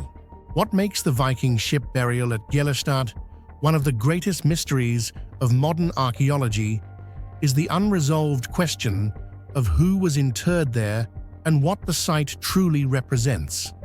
To this day, Even with advanced survey technologies and excavations providing valuable information, researchers have not been able to reach a definitive conclusion. Theories abound, reflecting both the complexity of Viking culture and the vast gaps that remain in Norse history. One hypothesis suggests that the site was the resting place of a powerful Viking king, the leader of a major tribe or alliance. The burial mounds surrounding the ship indicate that Gjellerstad may once have been the center of a local dynasty. If this is true, why is there no mention of this figure in historical records? Could he have been a forgotten monarch, remembered only through physical remains, but erased from collective memory? Another explanation points to the possibility that the burial belonged to a queen or female leader, much like the Oseberg ship burial, where two high-ranking women were laid to rest in extraordinary ceremony. If so, her identity would be even harder to trace, since the political and religious roles of Viking women were rarely recorded. A third theory links the grave to a legendary warrior, someone of immense renown, whose community honored him with a grand ship burial. Yet the absence of weapons, armor, or martial artifacts makes this case difficult to support unless such items were lost to time or plundered long ago. Some scholars interpret Gjellerstad not merely as a grave, but as a political statement. The construction of such a monumental ship burial could have been a display of dominance, asserting a tribe's position within the wider Viking world. If so, Gjellerstad may once have been a power center, unrecorded by history, now surviving only as an archaeological footprint. A final theory emphasizes the spiritual dimension, seeing Gjellerstad as part of a communal religious ritual. In this sense, the ship was not only a vessel for one individual's soul, but a symbolic bridge, linking the entire community to the Norse gods. The sheer range and contradictions among these hypotheses only deepen the allure of Gjellerstad, a massive grave lying silent beneath the earth, forcing us to confront the limits of knowledge and to accept that some Viking secrets may forever remain unsolved. What makes Gjellerstad so unique is the convergence of modern technology and ancient questions. Ground-penetrating radar allowed us to see a ship buried for a millennium, but it cannot tell us who lay within that ship. Excavations continue, but the decayed wood and absence of clear grave goods mean that all hypotheses remain speculative. Perhaps one day advances in DNA analysis, isotopic studies, or cutting-edge imaging will reveal new clues about this enigmatic figure. Yet it is equally possible that Gjellerstad will forever remain one of the unsolved Viking enigmas, a gap in history where imagination is free to wander. The Viking ship burial at Gjellerstad is more than just an archaeological find. It is a gateway into profound questions of power, religion, and mystery in the Viking world. The identity of the buried figure, the true purpose of the ritual, and the role of Gjellerstad in Norse power networks all remain hidden in shadow. It is this silence, this absence of clear answers, that makes Gjellerstad so compelling, forcing us to admire it while yearning for the truth it still withholds. When speaking of Roman heritage in Britain, most people immediately think of sturdy walls, paved roads, or coins bearing the emperor's image. Yet one of the strangest and most important discoveries of the 21st century does not lie in enduring stone, but hidden beneath layers of mud deep under modern London, where hundreds of small, inscribed wooden tablets were found. This collection is known as the Roman Wooden Tablets London, or the Bloomberg Tablets, as they were unearthed during the construction of Bloomberg's headquarters in the city. These tablets, used nearly 2,000 years ago, have opened an entirely new window into Londinium, the Roman name for London. What makes them special is not only their rare preservation, but also the linguistic and identity mysteries that remain unsolved to this day. If you discovered these Roman wooden tablets buried under modern London, would you see them more as everyday records or as mysterious keys to lost history? Share your thoughts in the comments below. The Roman wooden tablets found in London were crafted in a simple way, yet they carry extraordinary value. In the past, people often used small wooden pieces coated with a thin layer of beeswax, then inscribed letters on the surface with a stylus. Once the writing faded or the information was no longer needed, the wax could be melted and reused, which caused most wooden tablets across the Roman world to vanish forever. However, in ancient Londinium, a combination of luck and unusual natural conditions allowed hundreds of these tablets to escape that fate. They were buried deep in the dense mud of the Walbrook River, a small stream flowing through the city center where the environment remained damp and oxygen poor. This unique factor prevented natural decay, enabling the fragile wood to survive for nearly 2,000 years. As a result, today, we possess the oldest wooden writing artifacts in Britain, many still preserving clear inscriptions, opening a direct window into the daily life of the Romans. What moves researchers most is the ordinariness of the records, not heroic epics, not imperial edicts, but rather debt receipts, trade contracts, legal suits, personal letters, and even school exercises. They reveal a very real Londinium merchants, worried about good soldiers drilled in discipline, slaves bought and sold, and children beginning to learn Latin on thin wooden boards. This very ordinariness makes the collection a living diary of the city more than 900 years ago. Yet alongside what is clear, these tablets contain many mysteries still undeciphered, and it is precisely these enigmas that continue to fascinate and frustrate archaeologists and philologists alike. One of the greatest challenges scholars face when studying the Roman wooden tablets in London is the writing itself.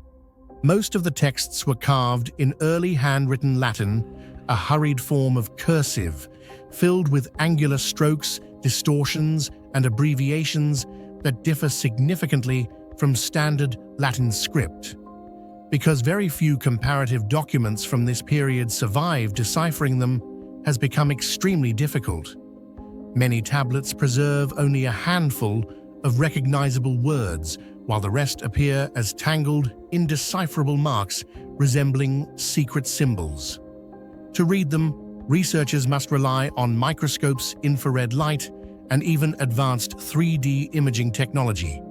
Yet despite these efforts, many sentences remain incomplete. This very ambiguity raises a haunting question: how much historical knowledge may be forever imprisoned within these mysterious lines of script? Another enigma lies in the identities of the people mentioned. Across more than 400 tablets, hundreds of names appear: Marcus Julius, and even native Celtic names. Some belonged to wealthy merchants, others to slaves or migrants from far corners of the empire. Yet most of these names never appear in any official historical source. We only know they once lived, traded, sued, studied in Londinium, and then vanished from history. The tablets thus act as orphaned memories, hinting at forgotten figures who helped shape the city but were erased by time. Another aspect that adds to the mystery of the Roman wooden tablets in London is the clues about trade and law. Some documents record transactions involving goods from Gaul, modern France, or Hispania, ancient Spain, suggesting that Londinium may have been a vibrant international trading hub as early as the 1st century. Yet how this network actually functioned remains an open question. Who controlled the flow of goods, which social groups profited, and what role did the native Britons play in this commercial system? These unfinished details make the tablets more than just dry administrative records. They become fragments that hint at a complex economy still shrouded in mystery. The mysteries deepen when viewed in historical context. One tablet is dated to AD 57, barely a decade after Rome's invasion of Britain. It represents the earliest surviving written record of London's history. Yet strikingly, it is not a grand proclamation, but rather a mundane, administrative note. Could it be that the true birth of a city lies not in battlefield victories, but in ordinary exchanges, debts acknowledged on wood, rather than victories engraved in stone? Another challenge lies in the cultural rupture. After Rome withdrew from Britain in the 5th century, wax tablets ceased to be used, and cursive Latin evolved into new forms of writing. Later generations lost the ability to read these documents fluently. Modern scholars have had to relearn the script from scratch. The process has been arduous and full of surprises, whole phrases misread for decades until new imaging technologies corrected them. Not only the language, but even the story of preservation holds riddles. Why, after thousands of years, did these wooden tablets not decay entirely? Why are they concentrated around the Walbrook area? Was this once the administrative and commercial heart of Londinium, or merely a dump site where discarded records were thrown away? Archaeologists continue to debate fiercely. Some argue that their disposal is precisely why they survived. Had they been carefully stored, they might have perished with other wooden structures of the city. Taken together, the Roman wooden tablets. London are not merely inscribed scraps of wood, but living proof of the complexity of reconstructing the past. They tell us about daily life, yet at the same time they guard secrets of language, identity, commerce, and culture. Each time a new word is deciphered, a new figure recognized, we come closer to understanding Londinium. Yet we also realize that there will always remain gaps that can never be filled. Perhaps it is this very incompleteness that is most wondrous. These fragile wooden fragments, buried for nearly 2 millennia, now serve as bridges between past and present. They remind us that history is not only written in great victories, but also in the trembling strokes of a hurried merchant, a student's first attempts at writing, or a clerk acknowledging a debt. And they remind us too that no matter how far science advances, some mysteries will forever remain beyond our grasp, sealed in the tangled lines of Roman script, endlessly challenging the curiosity of generations to come. In the world of Egyptian archaeology, there is no shortage of discoveries that leave researchers both astonished and perplexed, from the pyramids of Giza colossal statues to mysterious royal tombs hidden underground. Yet in the desert near the city of Abydos, one of the most sacred religious centers of ancient Egypt, there exists a groundbreaking discovery that reveals much about the funerary beliefs of the pharaohs, while at the same time leaving behind countless unanswered questions. This is the Abydos boat graves, also known as the boat burials of Abydos.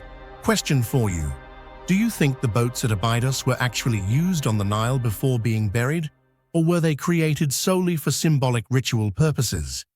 Share your thoughts in the comments below.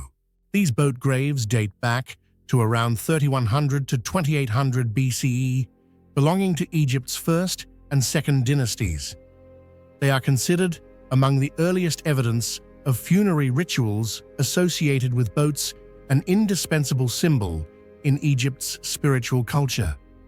It was believed that the soul of the pharaoh required a vessel to cross into the afterlife, and the image of the boat served as the bridge between the earthly realm and the divine journey.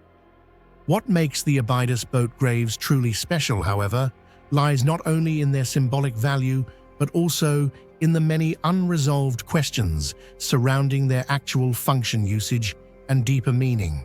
when excavated archaeologists discovered about 14 boats buried underground, neatly arranged in a long row beside the royal necropolis. Each boat measured between 20 and 27 meters in length, an impressive size considering the shipbuilding capacity of humankind at the time.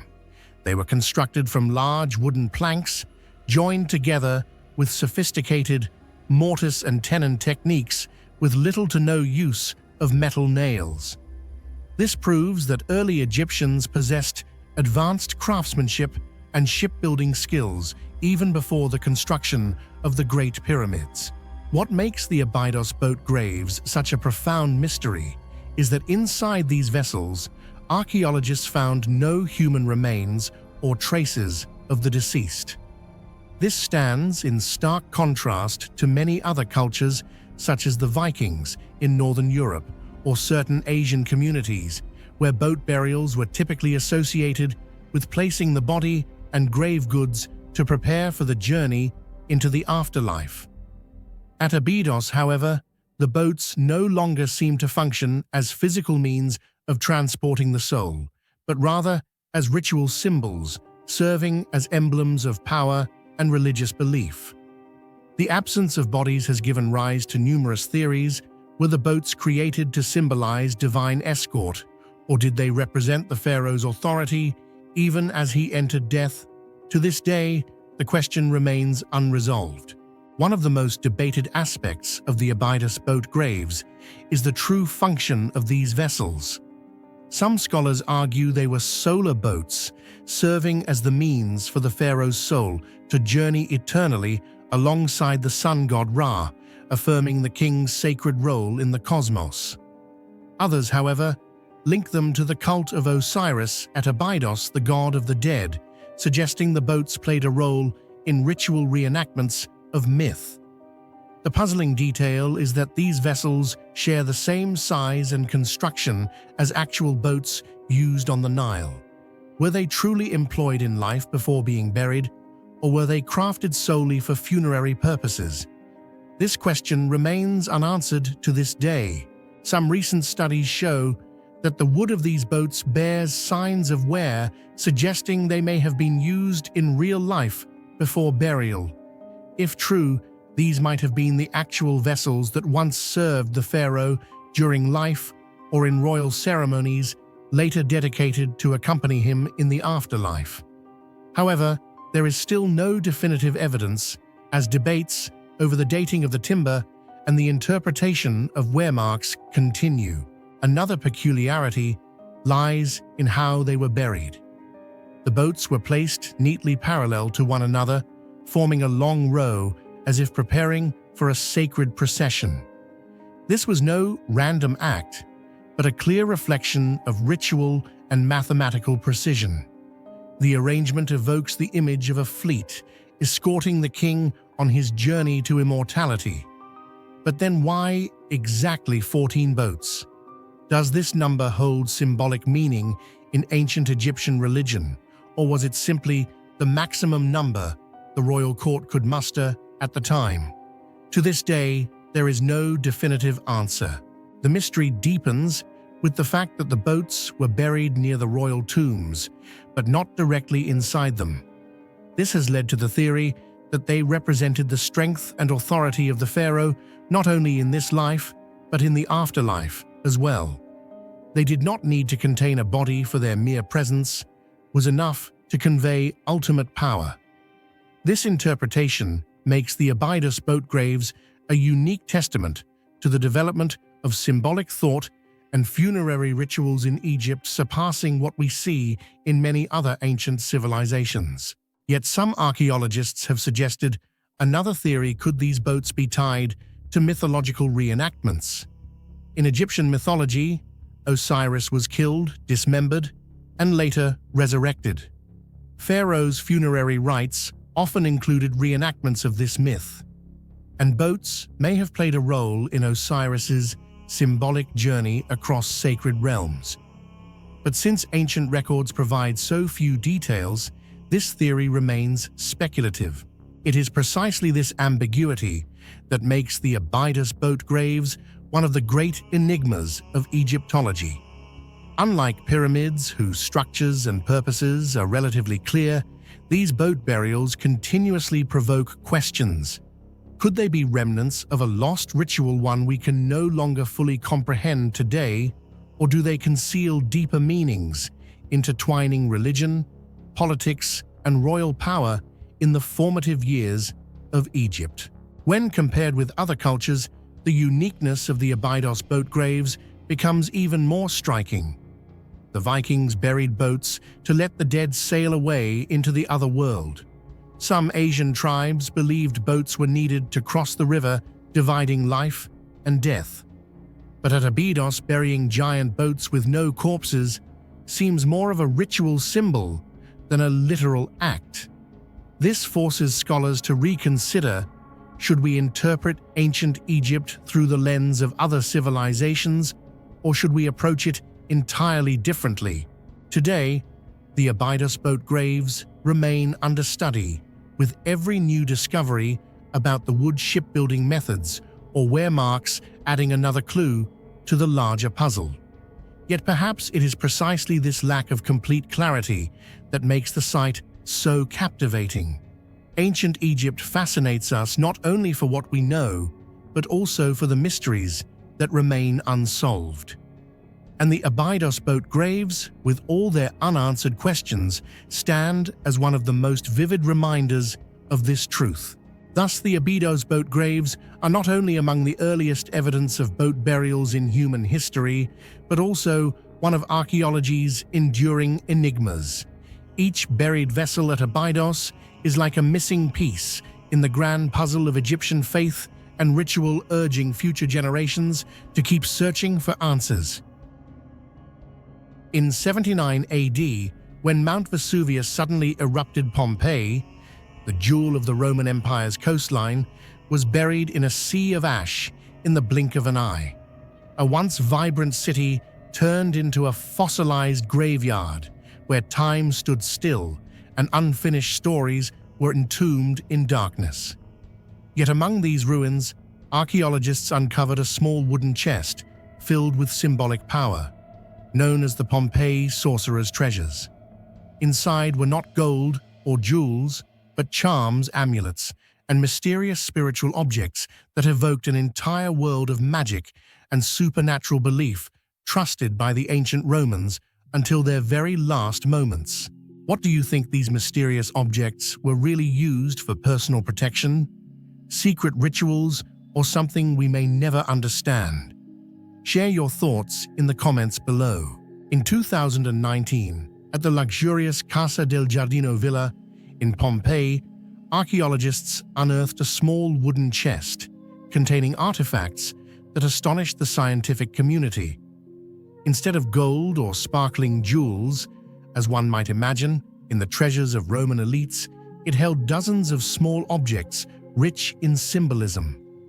Among the finds were shimmering amethysts, clear quartz, carnelian engraved with a bird glass, beads of Egyptian origin, red coral, ancient amber, carefully selected seashells, as well as fragments of animal bones and bronze mirrors weathered by time. Viewed individually, they may seem ordinary, but together they form a diverse collection linked to magic, love, fertility, and a profound belief in the protective power of supernatural forces. What stands out is that their economic value was not high. There was no gold, silver, or rare gemstones, yet the spiritual and mystical value they carried was immense. They reveal another facet of Roman life, that even in a brilliant civilization of architecture, law, and art, people remained haunted by the invisible world and believed that charms could shape destiny. Researchers believe these objects served as amulets used to ward off misfortune, attract love, or protect against the evil eye. Some symbols, like carnelian carved with birds or amethysts linked to the god Dionysus, carried meanings tied to fertility, love, and vitality. These items also highlight strong cultural exchange, Greek mythology, Roman religion, and Egyptian influences with glass and protective symbols.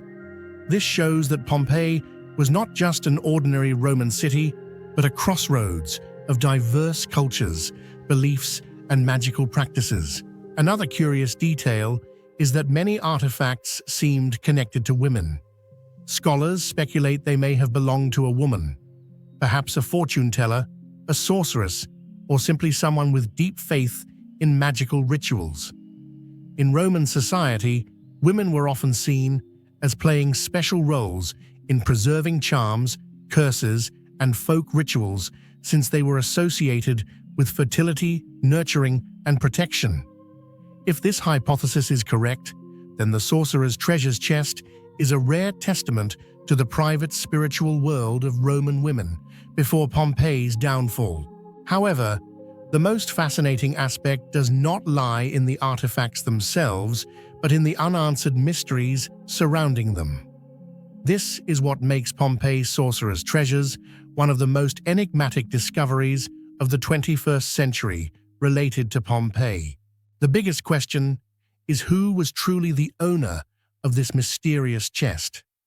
One hypothesis suggests it belonged to the mistress of the Casa del Giardino, a powerful woman of the noble class who may have deeply trusted in charms and magic as a way to protect herself and her family.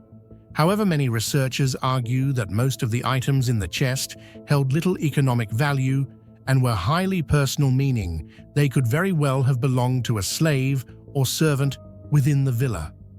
If this hypothesis is correct, the discovery would be invaluable evidence that even the lower classes of Roman society nurtured their own belief in mystical rituals, and that such spiritual secrets were safeguarded with as much care as those of the elite. Another mystery that particularly fascinates scholars is the true purpose of this chest.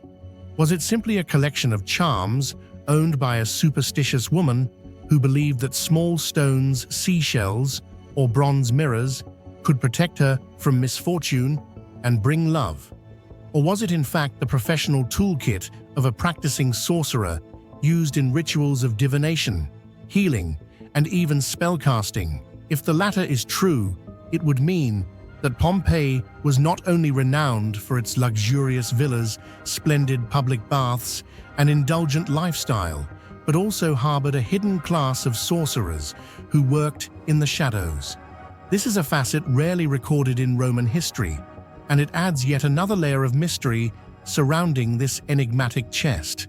Another compelling hypothesis suggests that the items in the chest may have been carefully prepared for a specific ritual. Its owner might have been planning a ceremony to seek good fortune, attract love, or invoke divine protection for their family and household.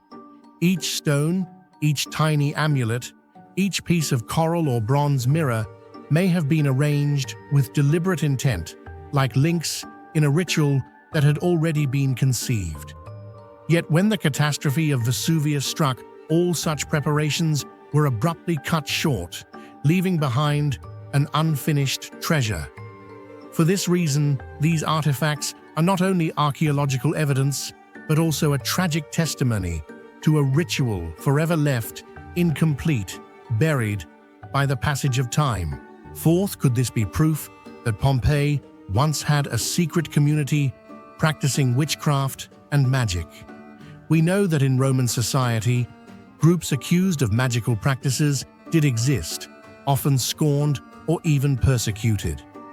Yet this chest, with its variety and number of items, hints at the possibility of an underground tradition of sorcery in Pompeii, something history has never clearly recorded. And finally, the greatest mystery lies in this question: why were these objects buried in a luxurious villa? If they belonged to a noblewoman, it shows that even the highest social classes of Rome believed in mystical rites. But if they belonged to a servant or slave, why were they stored in such an opulent house? Did the master know and allow it, or were they themselves participants in these occult practices? All of these questions remain unanswered, and perhaps will never be solved. Pompeii is a city frozen in time, but it is also a Pandora's box, where every new discovery opens up more layers of mystery. Pompeii, sorcerers' treasures, are not just fragments of gemstones, coral, or bronze mirrors. They are a reminder that humans in every age have sought to explain the world through both reason and mystical belief. And sometimes it is those mystical beliefs that leave the deepest marks on the flow of history. When speaking of Armenia's architectural and cultural heritage, people often think of solemn basalt stone churches scattered across valleys and hills. Yet there exists one structure that broke free from all traditional boundaries, a symbol both religious and shrouded in unanswered mysteries, Zvartnots Cathedral. Although today only ruins remain, the monument continues to puzzle archaeologists and architects with unresolved questions about its engineering, its scale, and its sudden collapse. What do you think about the mysterious construction techniques of Zvartnots Cathedral? Was it a masterpiece ahead of its time, or an overly ambitious project that led to its collapse? Share your thoughts in the comments below. Zvartnots was built between 643 and 652 under the direction of Catholicos Nerses III, one of the most influential religious leaders of Armenia at the time. The 7th century was a turbulent era, with Armenia at the crossroads of the Byzantine Empire and the Sassanid Persian world, while also facing the rise of Islam from the south.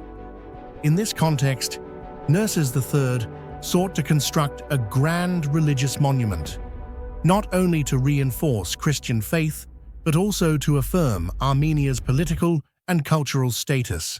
The name Zvartnots means angels of the watch, implying that this was a sacred site under divine protection. From the moment it was completed, the cathedral became a religious center and a symbol of authority, attracting pilgrims from far and wide. The mystery surrounding the construction techniques of Zvartnots Cathedral is one of the most unusual chapters in the history of Armenian architecture, for it not only exceeded the conventional limits of its age, but also contains many questions that have never been fully answered. While most Armenian churches of the 7th century were built in simple basilica style, with modest domes or square-centered plans, Zvartnots appeared as a colossal three-tiered circular tower with a diameter of nearly 49 meters and an estimated height of 45 meters. To erect such a structure in the 7th century with only rudimentary tools seems almost impossible, leaving modern scholars puzzled as to how ancient craftsmen could achieve such precision and extraordinary stability.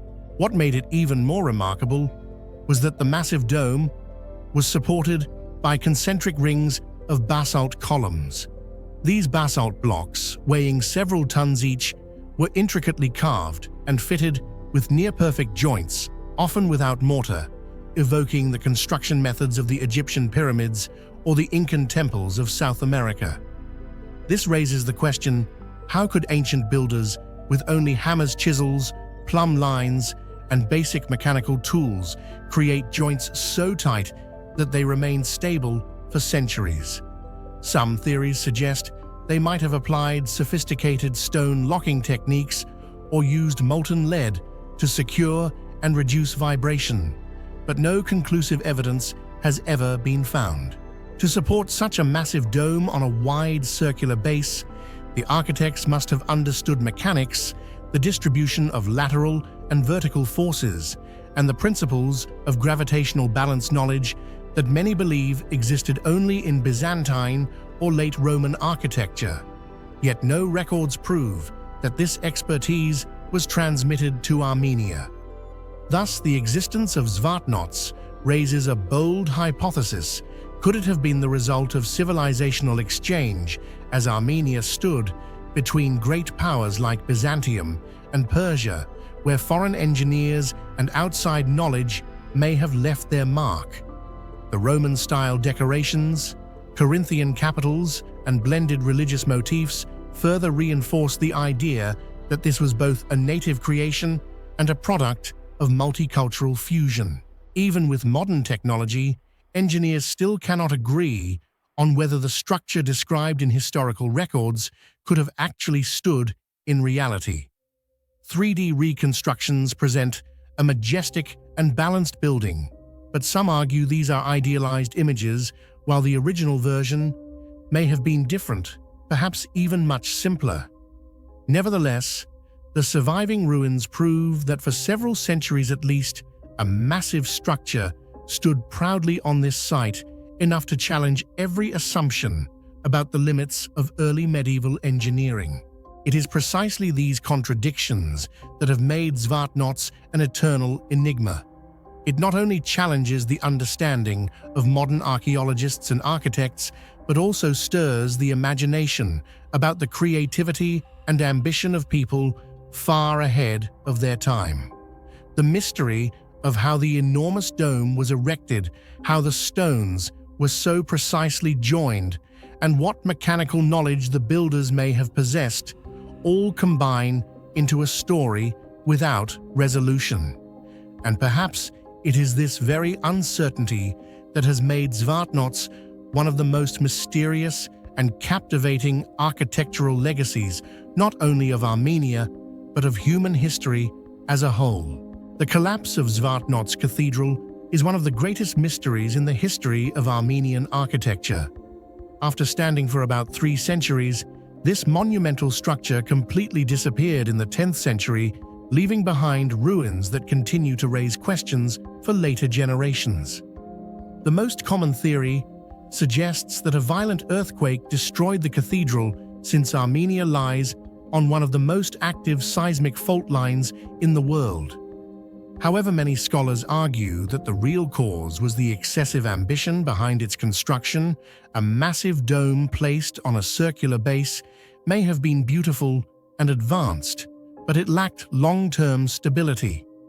Others believe that the political and religious decline of the era led to neglect, with the structure left unrepaired and gradually collapsing over time. This ambiguity makes the fall of Zvartnots not just a historical event, but a legend, transforming its ruins into one of the greatest architectural enigmas of the Caucasus. Beyond its engineering, Zvartnots stood out for its rich decorative carvings. Surviving columns depict grapevines, pomegranates, and solar motif sacred symbols in Armenian culture, representing life rebirth and the light of God. Some details carry Greco-Roman influence, such as Corinthian capitals, proving the blend of East and West. Most striking are the stone-carved angels, directly echoing the name Angels of the Watch and reinforcing the sacred spiritual meaning of the cathedral. Today, visitors see only broken columns, foundations, and fragments of carved stone, yet these are enough to evoke the former scale and majesty of the structure. Zvartnots has been recognized by UNESCO as a World Heritage Site, a testament to Armenia's architectural and religious creativity during the early Middle Ages. Virtual reconstructions, 3D modeling, and architectural research aim not only to answer the question, how was it built, but also to shed light on the civilizational exchanges during a turbulent historical era. The ruins of Zvartnots Cathedral are more than the remnants of a church. They are a story of human ambition, of creativity surpassing its age, and also a reminder that even the greatest monuments can conceal unexpected fragility. The enigma of Zvartnots' construction techniques continues to puzzle scientists, architects, and archaeologists today. How could such a massive dome stand for centuries? What methods were used? And why did it all collapse within such a short time? Perhaps it is this very uncertainty that keeps Zvartnots eternal in humanity's imagination, a heritage not only of Armenia, but of civilization itself. Hidden among the barren, rocky hills of Turkey lies a site that has stunned the entire archaeological world, Karahan Tepe. Not the Egyptian pyramids, nor the statues of Easter Island, but this very place, over 11,000 years old, may hold the power to rewrite human history. Just 35 kilometers from Göbekli Tepe Karahan, Tepe reveals hundreds of massive stone pillars, mysterious underground chambers, and bizarre carvings, all far beyond what we thought Stone Age humans were capable of. More importantly, it raises a shocking question. How could hunter-gatherer communities without metal or the wheel build such a monumental and precise structure? Karahan Tepe is not merely an archaeological site. It is a direct challenge to our entire understanding of the dawn of civilization. In your opinion, how did ancient hunter-gatherer communities manage to build Karahan Tepe? Share your thoughts in the comments below. Karahan Tepe dates back roughly 9th and 511,000 BCE, meaning it belongs to the pre-pottery Neolithic period. At this stage, humans were still largely hunter-gatherers, only beginning to experiment with animal domestication and early agriculture. According to traditional theory, monumental architecture could only appear after societies stabilized, developed farming, created food surpluses, and established a division of labor.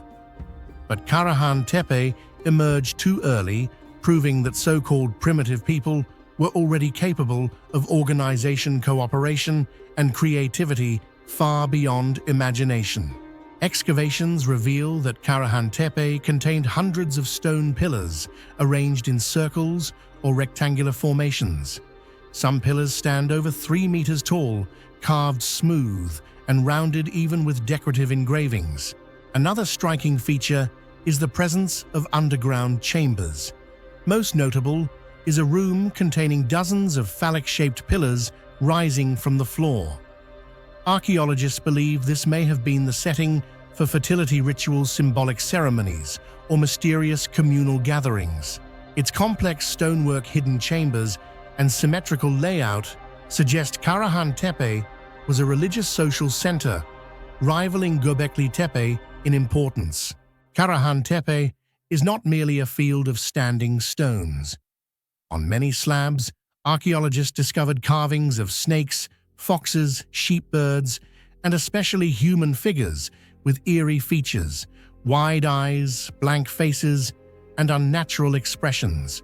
One of the most striking finds is a sculpture of a human with a large head, gaping mouth, and hollowed eyes, possibly depicting a ritual state or altered experience. Such images reveal that people of the time had a sophisticated worldview, using symbolism to express belief and philosophy. The greatest mystery, and also the most hotly debated topic when discussing Karahan Tepe, lies in the story of its tools and construction techniques, something that seems to go far beyond the capacity of humans more than 11,000 years ago. Archaeologists have uncovered massive stone pillars quarried directly from the region's hard limestone. Many stand over 3 meters tall, weighing tens of tons, yet they were cut with remarkable neatness, their surfaces smooth and set upright in deep sockets with astonishing precision. The challenge is clear. At that time, humans had no knowledge of metal, no wheels, no pulleys, and no engines. So how did they extract these blocks from the quarry, transport them across rugged terrain, and erect them into neat circles or rows? Some pillars still bear traces, showing that their surfaces were smoothed and their edges sharply defined, quite unlike anything created by crude stone tools known to us. Yet the number of tools found in the area is minimal, deepening the enigma. Various theories have been proposed. Perhaps ancient people used a fire and water method, heating the stone surface and then cooling it abruptly to create fractures. Or perhaps they employed abrasion techniques with sandstone or harder rock to achieve the desired smoothness. But whatever the explanation, these theories still cannot fully account for how such massive stones were erected and arranged with such precision. The mystery lies not only in the carving techniques, but also in the scale of labor organization. To complete Karahan Tepe, would have required hundreds, perhaps thousands of people working together over a long period. Yet in the Neolithic era, humans had no cities and no clearly defined social hierarchies. What then enabled them to assemble and work with such discipline? Some scholars argue that belief systems and rituals acted as the cohesive force motivating communities to build structures of sacred meaning. Others question whether we are underestimating the organizational skills, technological abilities, and creative ingenuity of prehistoric societies. Furthermore, the enigma of Karahan Tepe's construction has led many to compare it with other famous megalithic sites such as Baalbek in Lebanon or Puma Punku in Bolivia. Fringe theories even suggest that ancient humans may have possessed a now-lost technology, or that Karahan Tepe could be evidence of intervention by extraterrestrial civilizations. While lacking scientific proof, such ideas reflect the sheer sense of wonder humanity feels toward the seemingly impossible achievements of our ancestors. All of these debates make Karahan Tepe one of the most perplexing puzzles in modern archaeology. Its sturdy stone pillars, finely crafted surfaces, and large-scale cooperative effort blend together to create a mystery that has lasted for millennia. And perhaps it is precisely this sense of the impossible that ensures Karahan Tepe will remain at the center of debate, compelling us to continually ask questions and seek answers about the true capabilities of our ancestors. Karahan Tepe was almost certainly not an ordinary settlement, but rather a space deeply connected with ritual and belief. Its unique architectural layout, the presence of phallic-shaped stone pillars, and the multitude of animal symbols carved into the surfaces suggest it was used for special ceremonies far beyond everyday needs. Some scholars propose that Karahan Tepe may have been a sun temple, where ancient inhabitants looked to celestial bodies for meaning in life. Others interpret it as a fertility center, where symbols of birth and rebirth played a central role in spiritual practice. Another hypothesis views Karahan Tepe as a spiritual school, a gathering place where Neolithic people reflected on the order of the cosmos and sought answers to the mystery of human existence. Karahan Tepe is part of a larger group of over 10 similar sites in the Tas Tepela region. With comparable ages and designs, they point to a broad, cultural religious network. This suggests that around 11,000 years ago, there existed a proto-civilization far more advanced than history has acknowledged. The discovery of Karahan Tepe not only opens a doorway into a distant past, but also forces us to reconsider fundamental questions about the origins of human civilization. When did humans truly begin constructing large-scale monuments? What tools and techniques did they use to erect stone pillars, weighing tons with near-perfect precision? And more importantly, are we overlooking an unwritten chapter of history? With all its mysteries, Karahan Tepe remains a challenge for archaeologists and a reminder that human history still holds many blank spaces waiting to be uncovered. Karahan Tepe discovery, where stone and symbol merge across time, stands as proof of the extraordinary creativity of prehistoric humanity, and as a reminder that we have only scratched the surface of history. The questions of tools, techniques, beliefs, and social organization embedded in these stones remain, urging us to continue seeking answers. Some archaeological discoveries are predicted through research, while others arrive purely by chance. The case of the Roman mosaic beneath winery belongs to the latter. While digging to expand a wine cellar or renovate a workshop, people unexpectedly uncovered a mosaic floor lying just beneath the vineyard soil. The discovery immediately caused a stir, for it revealed that hidden beneath a modern winemaking site was a fragment of the ancient Roman world. What makes it even more fascinating is that wine was deeply tied to Roman spiritual life, they worshipped Bacchus Dionysus, in Greek mythology, the god of wine and revelry. Thus, the appearance of a Roman mosaic directly beneath a wine cellar was seen by many as a symbolic coincidence. How do you think the Romans achieved such precision in their mosaics without modern tools? Share your ideas in the comments. Roman mosaic art was not merely a form of decoration, but truly a distinctive artistic language elevated by the Romans to the pinnacle of aesthetics. Each mosaic floor often consisted of thousands, even hundreds of thousands of tiny stones called tesserae, crafted from natural stone-colored glass or fired ceramics. The minuteness of each piece allowed for incredibly detailed imagery, enabling artisans to recreate scenes as vivid as paintings. They could design intricate geometric patterns, such as circles, diamonds, and spirals, bring to life natural scenes with birds, flowers, fish, and predators, or depict the mythological and religious world through images of gods, heroes, and sacred rituals. Beyond that, everyday life was also portrayed with intimacy, lavish banquets, communal hunts, or ancient athletic games. What makes the Beneath Winery mosaic truly special is its timeless refinement. Despite being buried underground for millennia, the tesserae still retain their bright colors, balanced composition, and powerful artistic allure.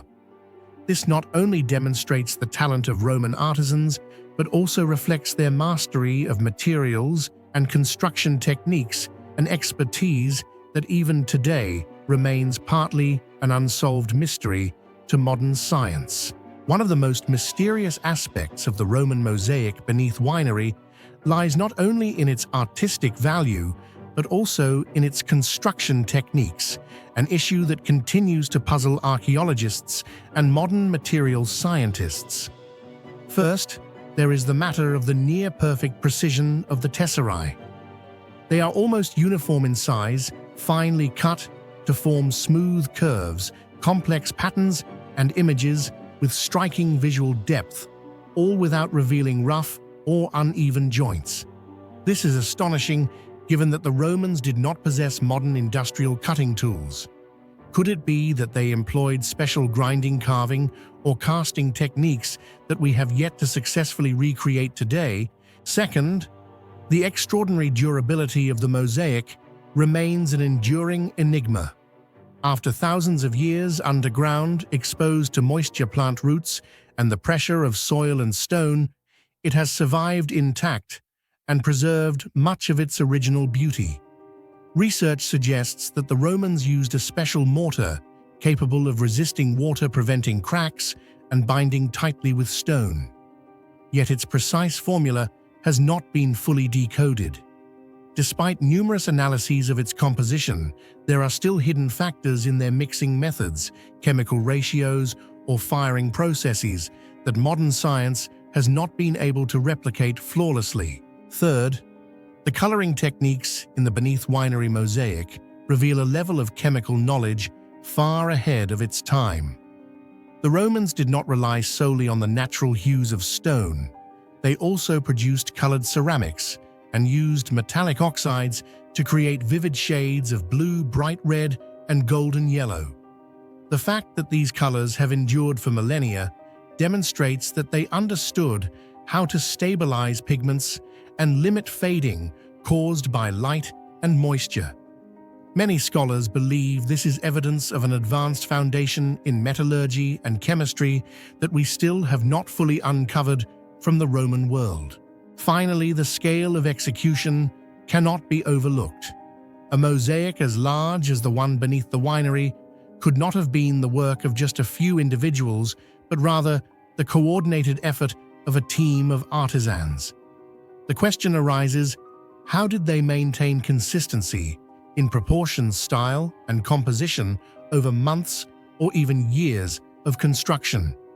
It is possible that there once existed professional mosaic workshops with standardized procedures where some specialized in cutting tesserae, others in arranging them, and master artists oversaw the overall design.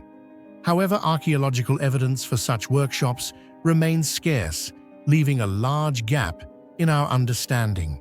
All these elements combine to make the Beneath Winery mosaic a double mystery, both a dazzling work of art and proof of construction and craftsmanship techniques so refined that modern civilization has yet to fully unravel them. It raises the question, do we truly comprehend the full extent of Roman skill, or are there still secrets lying silent beneath the earth, waiting to be revealed? Many researchers believe the Beneath Winery mosaic once belonged to a luxurious Roman villa. Such villas often had galleries, dining rooms, or banquet halls decorated with elaborate mosaics to showcase wealth and power. Considering its location beneath a wine cellar, the most plausible hypothesis is that the mosaic once adorned a triclinium, a banquet room. There, Roman elites reclined on couches, drank wine, and gazed upon the vibrant imagery underfoot. The mosaic's preservation through centuries only to reappear under a modern cellar seems to emphasize the enduring cultural link of wine across history. The discovery of a Roman mosaic right beneath a wine cellar has created a major challenge for preservation: how to safeguard the full value of the heritage while maintaining wine production, which remains the livelihood of the local community. Several solutions have been proposed, such as in situ protection, by keeping the mosaic in place and covering it with reinforced glass, allowing visitors to enjoy wine while admiring Roman art beneath their feet. Another option is to excavate and move the mosaic to a museum where environmental conditions can be better controlled, though this raises concerns about losing authenticity and historical context. Some places choose a combination of both, turning the winery into a dual tourist attraction where modern wine culture meets ancient art. This very dilemma only adds to its allure and mystery. How many more Roman mosaics might still be hidden beneath the vineyards of Europe, waiting to be uncovered? The Roman mosaic Beneath Winery is not just a beautiful floor, but a gateway into the Roman world. It reminds us that beneath the soil of the present, the stories of the past are still hidden. Most importantly, the discovery highlights a reality: Roman construction techniques and artistry remain only partially understood. They created works not only visually stunning, but also enduring for millennia, an achievement that even modern civilization must admire. The Roman mosaic Beneath Winery is extraordinary not only because of the unique circumstances of its discovery, but also because it carries within it the mysteries of Roman art and engineering. It showcases precision in every detail, durability, defying time, and color mastery beyond its era. In the damp darkness of the cellar, the tiny tesserae still shine proof that the Romans knew how to make beauty eternal, and that sometimes layers of earth become a curtain, keeping secrets safe until humanity is ready to rediscover them. Amid the arid skies of northern Iran, a colossal tower rises like a spear, piercing the clouds, standing proudly for over 1,000 years. This is Gonbad-e Qaboos, often called the Lighthouse of the Desert, and regarded as one of the greatest brick constructions humanity has ever built. Nearly 72 meters tall, and dating back to the 11th century, the tower contains no supporting columns, no iron framework, only mysterious baked bricks that continue to astonish scientists with their timeless durability. UNESCO has named it a unique heritage, yet the true significance of Gonbad-e Qaboos goes far beyond a title. It remains a historical riddle. Was this structure a mausoleum, an astronomical observatory, or a symbol of royal power? And more importantly, how did ancient builders manage to create an architectural masterpiece that still stands firm against earthquakes, sandstorms, and the harsh passage of an entire millennium? What do you think about the mysterious baked bricks that have kept the Gonbadi Kabus Tower standing for over 1,000 years? Did the ancients simply stumble upon a durable brick formula, or did they possess a construction technique far ahead of their time? Share your thoughts in the comments below.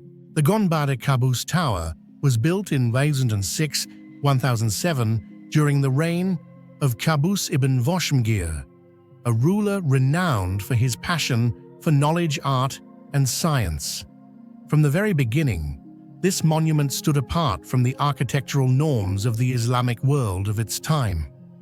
While most structures in 11th century Central Asia and the Middle East were closely tied to mosques, palaces, or mausoleum complexes, the Gonbadi Kabus rose alone, towering over the vast landscape. Its design does not bear the typical features of a purely religious monument, but rather resembles a colossal marker visible from tens of kilometers away. This uniqueness has led many scholars to question its true function.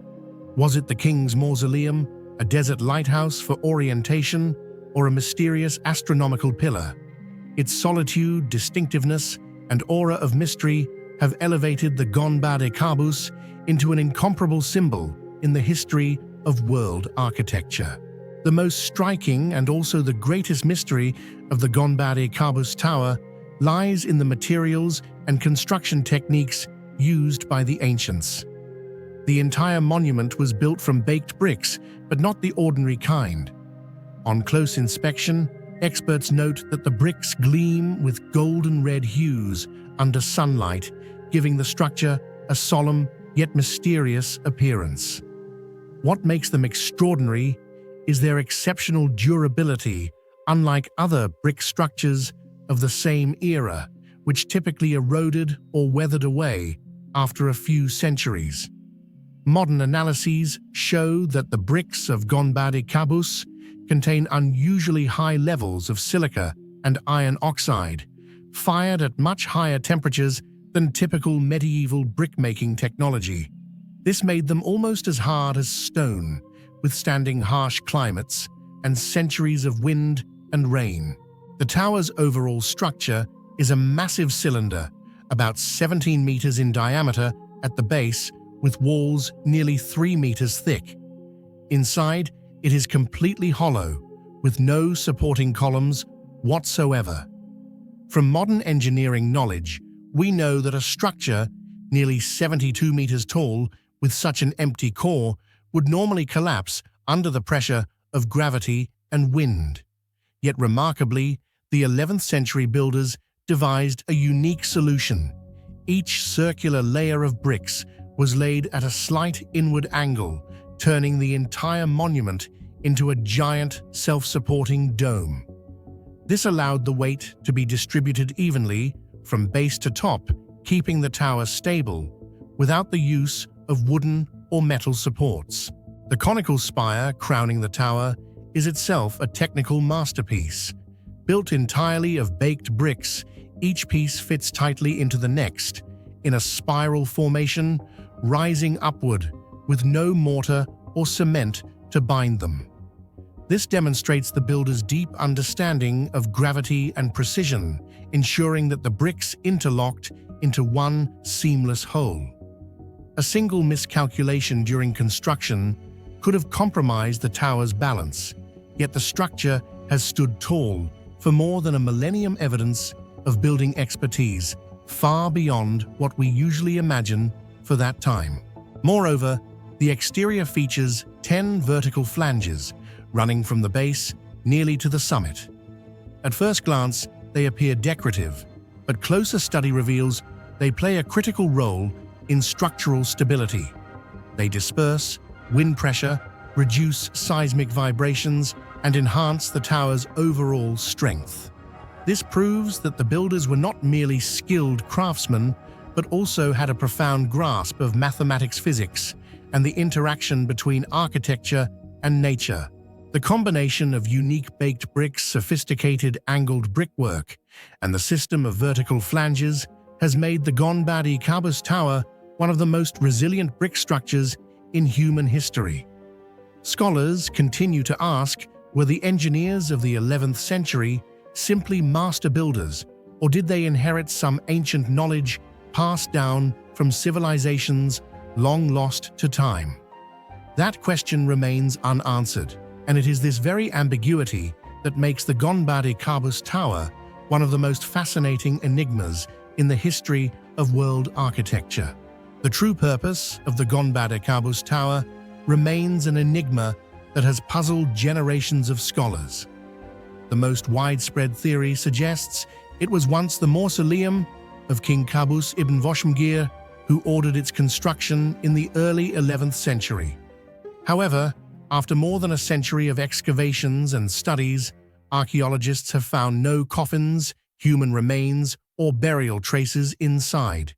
The interior is completely empty, with only a small underground chamber believed to have held a wooden coffin, but if it ever existed, it has long since disappeared. This emptiness has led many to question whether the tower truly served a funerary purpose. Other researchers propose an astronomical function. With its height and sharp silhouette, Gonbade Kabus may have been designed to track the movement of stars or to serve as a landmark for merchant caravans along the Silk Road. Some scholars even describe it as a lighthouse of the desert guiding travelers through harsh landscapes. Yet none of these theories have been definitively proven, leaving the monument shrouded in mystery for more than a millennium.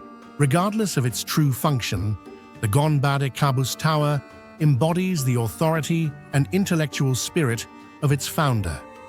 Kufic inscriptions carved into its walls praise King Kabus ibn Voshmgir.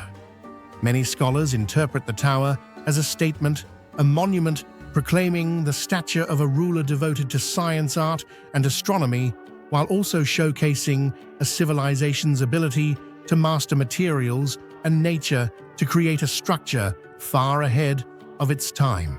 For over 1,000 years, the Gonbade Kabus Tower has remained proudly upright. It has withstood earthquakes, sandstorms, rain, and the relentless passage of time. Thanks to its unique bricks, ingenious construction techniques, and sophisticated design, the tower is often described as immortal. Today, it is still one of the tallest and oldest surviving brick structures in the world. In 2012, UNESCO declared the Gonbade Kabus Tower a World Heritage Site, recognizing it as clear evidence of medieval human ingenuity. More than just a religious or political monument, it stands as a symbol of human intellect and aspiration to transcend material limits. Its mysterious construction method, with bricks that seem almost indestructible, makes it one of the greatest architectural enigmas in human history. The Gonbade Kabus Tower is not merely a building. It is a millennial riddle where every brick still challenges scientists to find the answer: how could people in the 11th century build a soaring, columnless structure using only baked bricks that still stands tall after so many centuries? The Banpo site, Banpo Village Ruins, located east of Xi'an in Shanxi Province, China, is one of the most important archaeological discoveries of the 20th century. First excavated in 1953, the site opened a doorway into the world of Neolithic inhabitants, where people had already learned to settle farm hunt and especially to craft pottery at a level far beyond imagination. Among the tens of thousands of artifacts unearthed at Banpo pottery makes up the majority and remains the most mysterious. Even after more than 6,000 years, many pottery pieces retain durability, clear patterns, and refined craftsmanship that still lead modern archaeologists to ask, how did the Banpo people achieve such advanced techniques in an age considered primitive? How do you think the Banpo people 6,000 years ago were able to fire pottery at such high temperatures when no advanced kilns have ever been found? Share your theory in the comments below. The Banpo site stretches over 50,000 square meters, showing that it was not a small village, but a large, well-planned community. The entire area was surrounded by a wide moat, serving both as defense against wild animals or outside groups and as protection against flooding from the Yellow River. Inside, most houses were semi-subterranean dwellings, either round or square in shape, proving that the inhabitants already understood how to use architecture to stay warm in winter and cool in summer. Traces of stone and bone tools, and especially the vast number of pottery artifacts discovered here, have become the most distinctive symbol of Banpo culture. For the Banpo inhabitants, pottery was not merely a household item, but the very center of their daily life. Jars, pots, and urns were used to store grains such as millet and beans. The seed residues still preserved today demonstrate the importance of agriculture and the ability to stockpile food. Many vessels were crafted to hold water with carefully treated surfaces to prevent leakage, reflecting both practical knowledge and technical skill. Pottery also carried ritual value, especially in child jar burials, where clay objects became a medium connecting with the spiritual world. In addition, motifs of fish, human figures, and abstract symbols suggest that pottery may have served as cultural messages, a kind of proto-language through which the Banpo people expressed ideas, marked ownership, or recorded events. When speaking of the Banpo site, archaeologists often focus on pottery technology as it is the clearest proof of the remarkable advancement of Neolithic inhabitants. The first striking feature lies in the material and durability of the pottery artifacts. The Banpo people mainly used red clay mixed with fine sand, which they carefully processed and filtered to remove impurities. This method produced vessels with strong, compact structures, resistant to pressure and cracking even after thousands of years underground. Many jars, pots, and bowls unearthed at Banpo remain astonishingly intact, showing a durability equal to pottery from cultures that emerged much later when humans already had complex kilns with temperature control. This leaves researchers puzzled. How could a community considered primitive create objects of such lasting strength? Beyond the material itself, the decorations on Banpo pottery open another door of mystery. The surfaces of jars and bowls are densely covered with motifs, fish-human figures, triangles, waves, and interwoven patterns.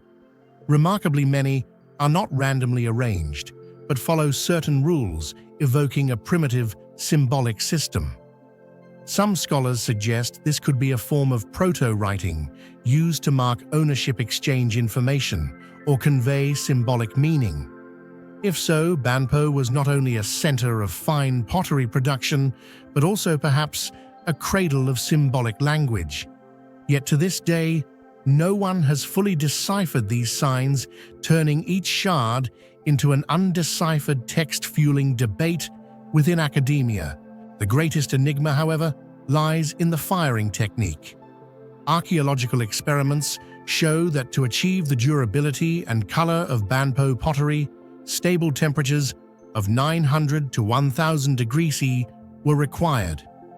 With modern technology, this is simple, but for a community 6,000 years ago, where no traces of complex kilns have been found, it is a paradox. Did the Banpo people invent a unique firing method unknown to us?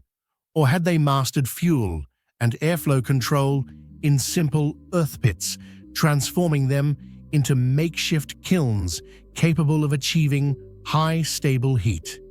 Whichever the answer, such skills go far beyond what we imagine for a primitive society.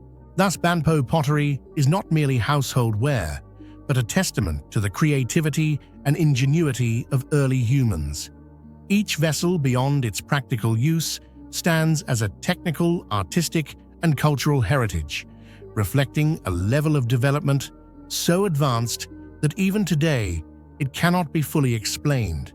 And to this day, every time scientists look at a Banpo artifact, they are confronted again by the unresolved question, how could a so-called primitive community have reached such heights of technology? One of the most hotly debated discoveries at the Banpo site is the practice of burying children inside large pottery jars. These jars were often buried deep underground and kept entirely separate from adult burials, suggesting this was not random, but a deliberate and meaningful ritual. Researchers have proposed various theories. Perhaps the Banpo people viewed the jar as a second womb, protecting the child's soul as it returned to the embrace of Mother Earth.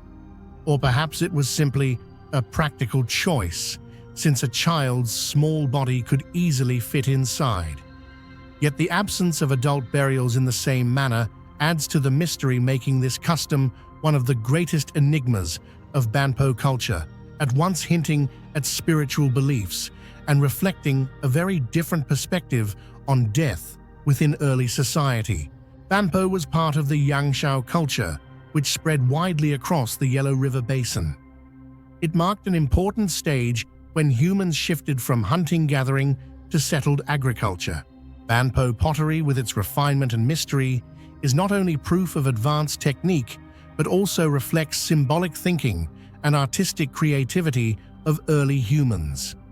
It demonstrates that Chinese civilization sprouted very early, achieving accomplishments that sometimes surpass our modern imagination. Despite decades of research, the Banpo site still leaves behind countless unanswered questions that continue to puzzle scientists. How were its inhabitants able to fire pottery at consistently high temperatures when no evidence of complex kilns has been found? Were the symbols and patterns on the pottery merely decorative, or do they conceal a form of proto-writing that remains undeciphered? Why is there such a clear difference in burial practices, with children placed inside pottery jars while adults were not? And most importantly, what led to the village's disappearance? War, natural disaster, disease, or some other cause? These enigmatic gaps have made Banpo one of the most fascinating and mysterious archaeological sites in Chinese history. Banpo village ruins is not just a 6,000-year-old settlement, but a treasure trove of mysteries marking the dawn of civilization. Among them, pottery technology stands as the clearest proof of human ingenuity, yet still leaves great gaps in our knowledge. Each Banpo shard is not only an artifact, but a fragment of human history, revealing the creativity, beliefs, and intellect of early humans. To this day, the enigma of Banpo pottery continues to challenge scholars, ensuring that the site retains its strange allure for both academics and history enthusiasts alike. In the heart of ancient Mesopotamia, where legends and wonders intertwined, there once stood a magnificent gate that left every visitor to Babylon in awe: the Ishtar Gate. Built around 575 BCE during the reign of King Nebuchadnezzar II, this structure was far more than a city entrance. It was a declaration of power, a symbol of prosperity, and a reminder that in the Babylonian worldview, this was the very center of the universe. Standing before the Ishtar Gate, ancient travelers would have seen an endless sky recreated in radiant glazed bricks, with rows of lions, aurochs, and mythical dragons seemingly alive, guarding the sacred city. Yet what makes this gate truly immortal is not only its beauty and monumental scale, but also the mystery of its construction. How more than 2,600 years ago did the Babylonians create cobalt blue, glazed bricks so durable that they still defy the passage of time, a feat that even modern science has yet to fully explain? What do you think is the real secret behind the immortal cobalt blue glazed bricks of Babylon? A lost branch of chemistry or a technology far ahead of its time? Share your thoughts in the comments below. In the history of ancient architecture, few monuments have left as powerful and lasting an impression as the Ishtar Gate of Babylon. What made this gate a timeless wonder was not only its monumental scale or its mythological symbolism, but also its extraordinary construction techniques centered on the radiant cobalt blue glazed bricks, a creation that was both artistic innovation and unresolved scientific mystery. The Babylonians were not satisfied with the ordinary red clay bricks common in Mesopotamia. Instead, they developed a completely different method, coating the surface of bricks with a glaze made from rare minerals, then firing them at extremely high temperatures. Through this process, the glaze transformed, producing a deep luminous blue, like the clear sky itself. Under sunlight, the entire gate shimmered magnificently, as though Babylon were cloaked in divine radiance. This dazzling visual effect evoked both sanctity and awe, compelling anyone who entered to acknowledge the might and authority of the empire.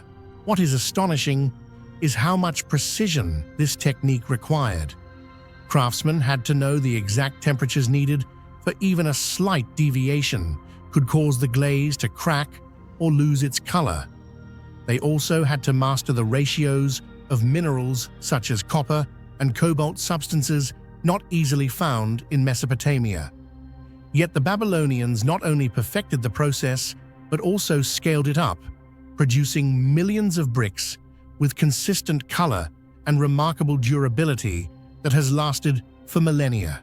Even today, when archaeologists excavate and reconstruct, many fragments still retain their brilliant blue as if freshly fired from the kiln.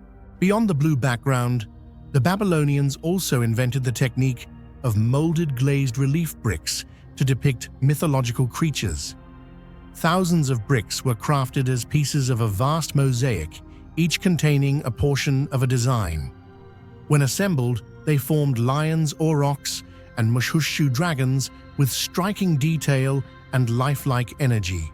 This demonstrates that the Babylonians possessed a design mindset comparable to modern engineering, creating master plans, dividing them into modules, mass-producing components, and assembling them into a grand structure. Another aspect that renders the Ishtar Gate a technical marvel is its extraordinary durability. The Mesopotamian climate was notoriously harsh, scorching heat, unpredictable floods, and unstable soils. Yet the gate endured for centuries before being buried by the tides of history.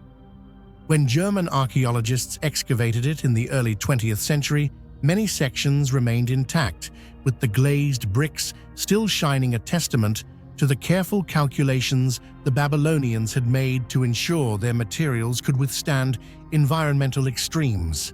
What puzzles scholars most is the origin of the raw materials. Cobalt and copper, the two essential components of the blue glaze, were not abundant in Mesopotamia. How did the Babylonians secure a steady supply sufficient to manufacture millions of high-quality glazed bricks? Did they possess far-reaching trade routes stretching into Central Asia, perhaps as far as regions of modern-day Iran or Afghanistan? Or did they preserve a branch of chemical knowledge that modern humanity has since lost? Some theories suggest that this technology may have originated from an even older civilization, later inherited and refined by Babylon. Others propose that generations of craftsmen accumulated and safeguarded secret techniques as a kind of closed guild tradition. Whatever the case, the undeniable fact remains: the Ishtar Gate demonstrated mass production of materials with a level of quality control unmatched even by many other advanced ancient societies. For all these reasons, the very backbone of the Ishtar Gate, the cobalt blue glazed bricks, were far more than mere construction materials. They became a symbol of intellect, of the pursuit of beauty, and of Babylon's ability to defy time itself. Even today, this technology remains one of archaeology's greatest mysteries, a doorway to the question: have we truly recognized the sophistication of ancient knowledge? The entire facade of the Ishtar Gate was covered with vivid reliefs, forming a colossal mythological tableau stretched before the eyes of all who passed through. Hundreds of majestic lions marched along the walls, symbolizing the goddess Ishtar, deity of love and war, embodying both irresistible allure and destructive power. Interspersed among them were images of mighty aurochs associated with the storm god Adad, representing the untamed and violent forces of nature beyond human control. Most striking and mysterious of all was the Mushushu dragon, a hybrid beast of serpent and raptor, regarded as the emblem of Marduk, the supreme god and protector of Babylon. The deliberate combination of these three creatures was not mere decoration, but a vast talisman proclaiming that the city was under divine protection, while warning any invader that they faced a kingdom guarded by supernatural power. The Ishtar Gate played a central role in major rituals, especially during the Akitu festival. On this occasion, the statue of Marduk was carried along the processional way through the Ishtar Gate and into the Asagala temple. Thus, the gate became the gateway of the gods, connecting the human world with the divine. It also stood as a powerful political proclamation by Nebuchadnezzar II. His rule was divinely sanctioned, and Babylon was the center of the cosmos. The original Ishtar Gate lay buried for centuries. In the early 20th century, German archaeologist Robert Koldewey excavated Babylon, unearthing tens of thousands of glazed brick fragments. After years of restoration, part of the gate was reconstructed at the Pergamon Museum in Berlin, where it remains one of the museum's most iconic exhibits. Yet scholars still debate whether the reconstruction fully matches the original. Some sections remain uncertain, leaving the overall image of the Ishtar Gate shrouded in mystery. Today, the Ishtar Gate is often regarded as one of the new wonders of the ancient world, outside the traditional Seven Wonders list. It embodies the Babylonians' architectural mastery, artistry, and technology, reminding us that ancient knowledge was often far more sophisticated than we might imagine. The Ishtar Gate was not merely a defensive structure or a city entrance. It stood as a monument of faith, artistic ingenuity, and above all of technological secrets still not fully explained. In particular, the Babylonians' ability to create cobalt blue glazed bricks raises a major question for modern science.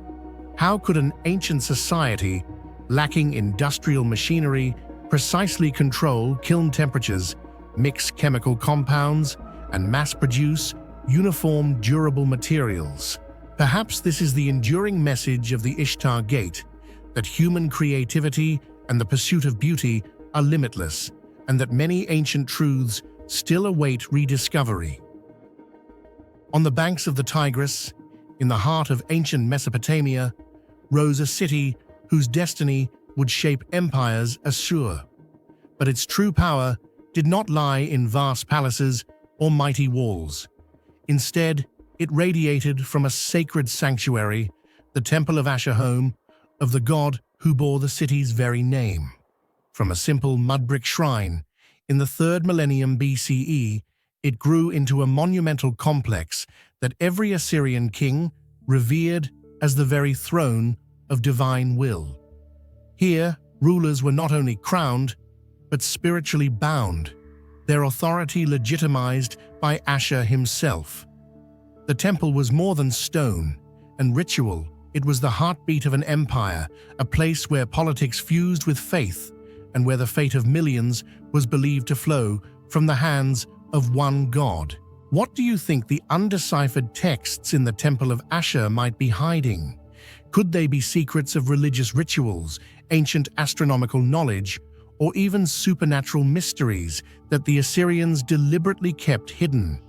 Share your thoughts in the comments below. The architecture of the Temple of Ashur stands as vivid evidence of the fusion between religion and power, where every Assyrian dynasty left its mark through successive reconstructions and expansions. Excavations revealed that the temple was once connected to a ziggurat, a towering, stepped structure symbolizing the link between heaven and earth in Mesopotamian belief.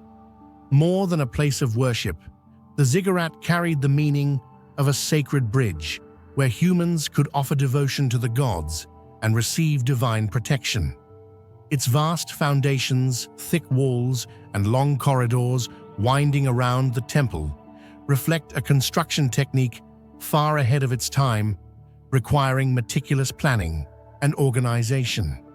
Most striking is the use of massive stone blocks, each weighing tens of tons, transported from distant regions and precisely placed at high elevations. This remains a major question. For researchers, did the Assyrians possess special lifting technologies, or did they rely on an immense and highly organized labor system, the details of which were never recorded?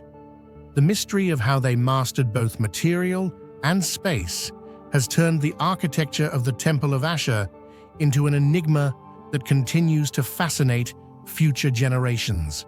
The Temple of Ashur was not merely a place of prayer, but the national ritual center where events capable of determining the fate of the entire empire took place. Here, the Assyrian king was required to swear an oath of loyalty before the god Ashur, publicly acknowledging himself only as the representative of the god on earth. Before launching any military campaign, grand sacrificial ceremonies were held to declare that every conquered land belonged to Ashur, not merely to the king. Some inscriptions even describe special rituals known as the divine marriage, in which the king was seen as directly united with the deity to legitimize his supreme authority. Thus, the Temple of Ashur was not only a religious symbol, but also a sophisticated political instrument where faith and power intertwined to reinforce Assyria's dominance through belief. The most mysterious aspect of the Temple of Ashur lies beneath the ground, where both material treasures and an intellectual legacy yet to be deciphered remain hidden. In sacrificial chambers and sanctuaries, archaeologists have uncovered countless rare artifacts, from limestone and bronze statues to finely crafted objects made of gold. Most striking are the small divine figurines depicting Ashur with outstretched wings and a bow in hand, an image that conveys both protection and awe-inspiring authority. Alongside them are ceramic vessels and ritual objects engraved with the sun moon and celestial symbols, reflecting the deep connection between religious belief and cosmic order. Even more remarkable are jewelry and metalworks inlaid with turquoise and carnelian bearing artistic influences from Egypt and Anatolia, evidence that the Assyrian Empire was not only militarily powerful, but also a thriving hub of international trade. Yet what most puzzles scholars are the clay tablets inscribed with cuneiform script. While much has been translated, many passages remain nearly indecipherable. Some texts describe sacrificial rituals in vivid detail, but include strange expressions unknown in any Assyrian dialect, leading scholars to suspect they may represent a kind of secret code reserved for the priesthood. Others record curses aimed at enemies, describing supernatural punishments that the god Ashur would unleash. Notably, several are accompanied by images of bizarre hybrid beings, half human, half beast, raising the possibility that these writings carried magical as well as symbolic meaning. Still, other fragments even mention the Gate of Ashur, suggesting a ritual that could open a boundary between the human world and the divine, though the vague wording leaves interpretation in the realm of speculation. For this reason, debate continues to this very day. Are the undeciphered passages connected to astronomy, astrology, or some esoteric body of knowledge known only to priests, or did the Assyrians deliberately encode their greatest secrets, ensuring that even with the texts in hand, later generations would never fully grasp their meaning?